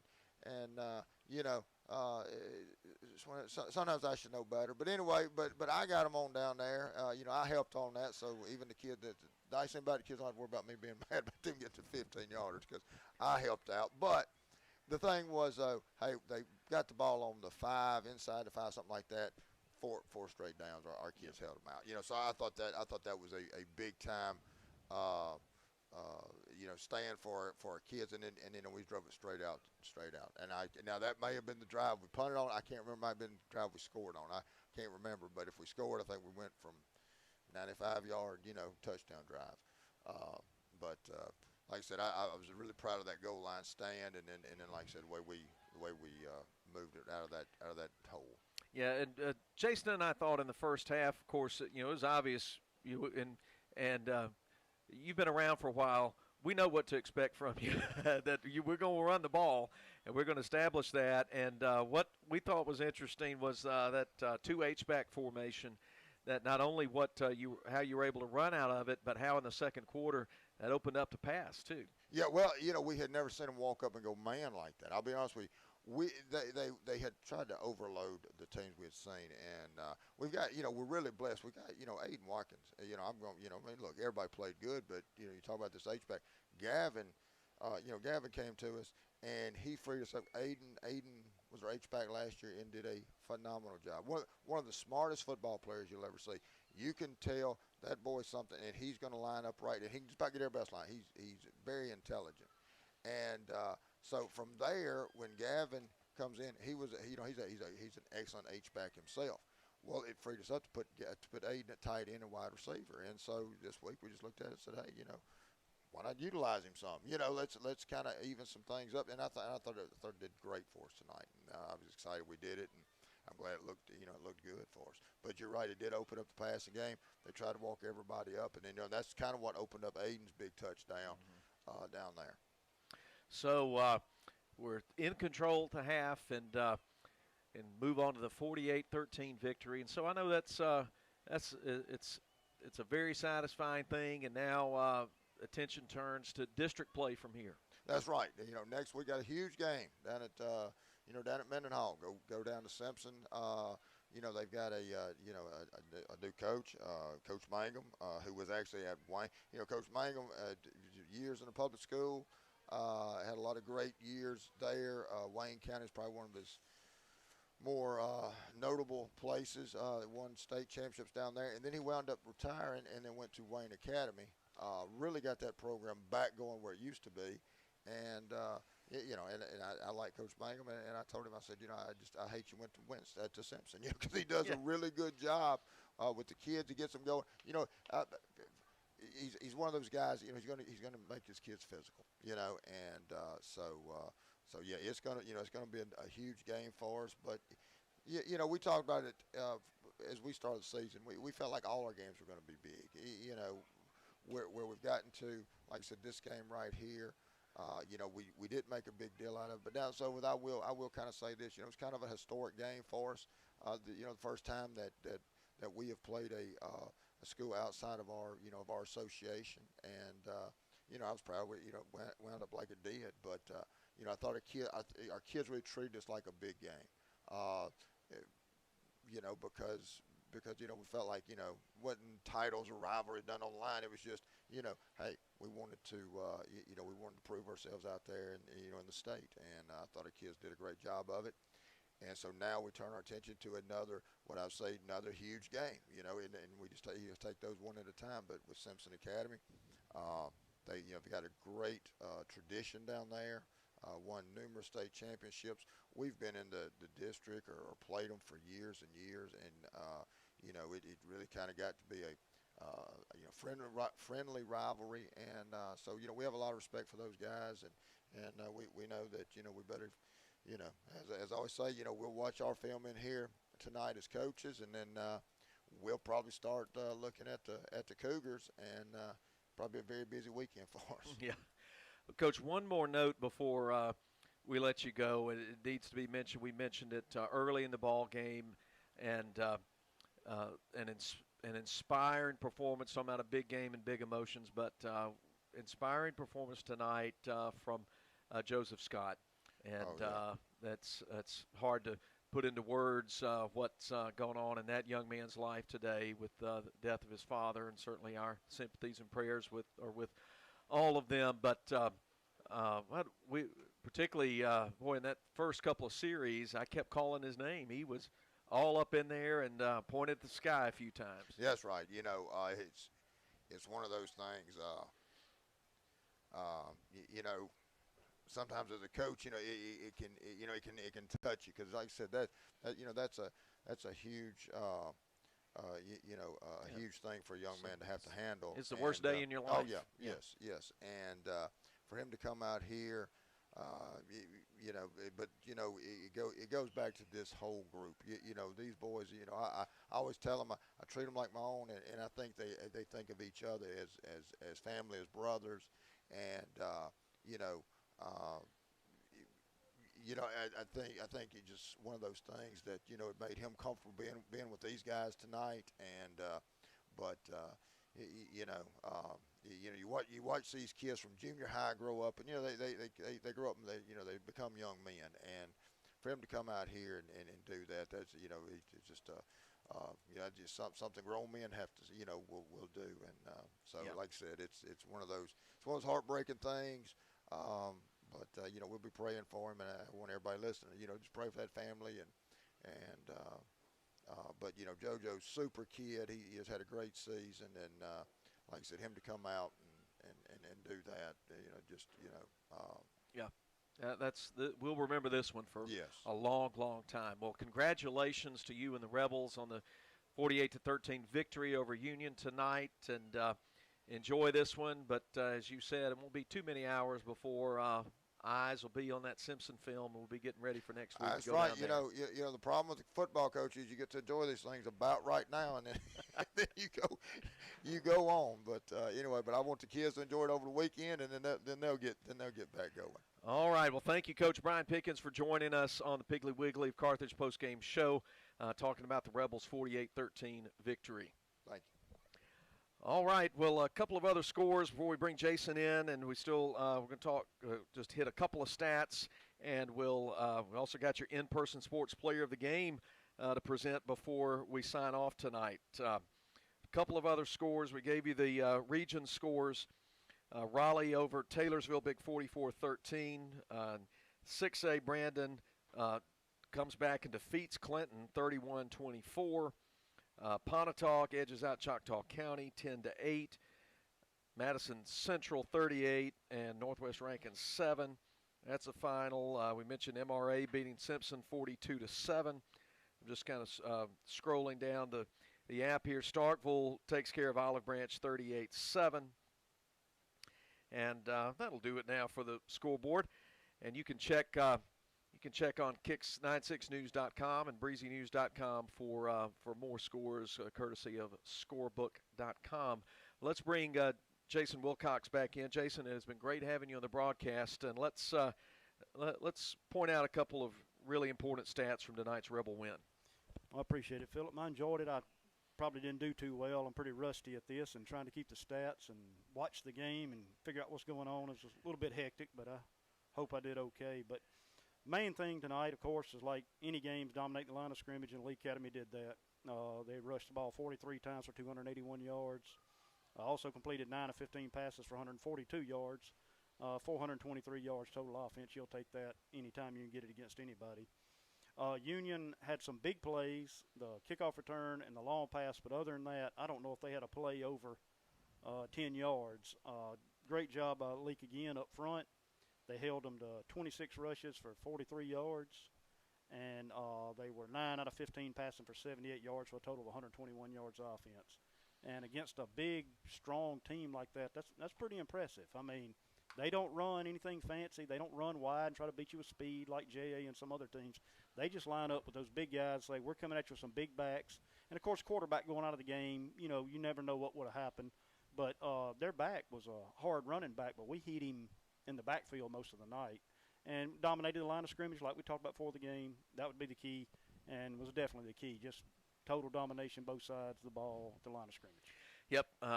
No matter what the trends are, no matter if it's what the era of football is, you never get away from the fact that football is a game of physicality, of tackling and blocking, and the team that did that better tonight won the ball game. Yeah, like you said, it doesn't matter the system, whether it's air raid or the wishbone or whatever. It's like Coach Bryant said, football ain't nothing but blocking and tackling.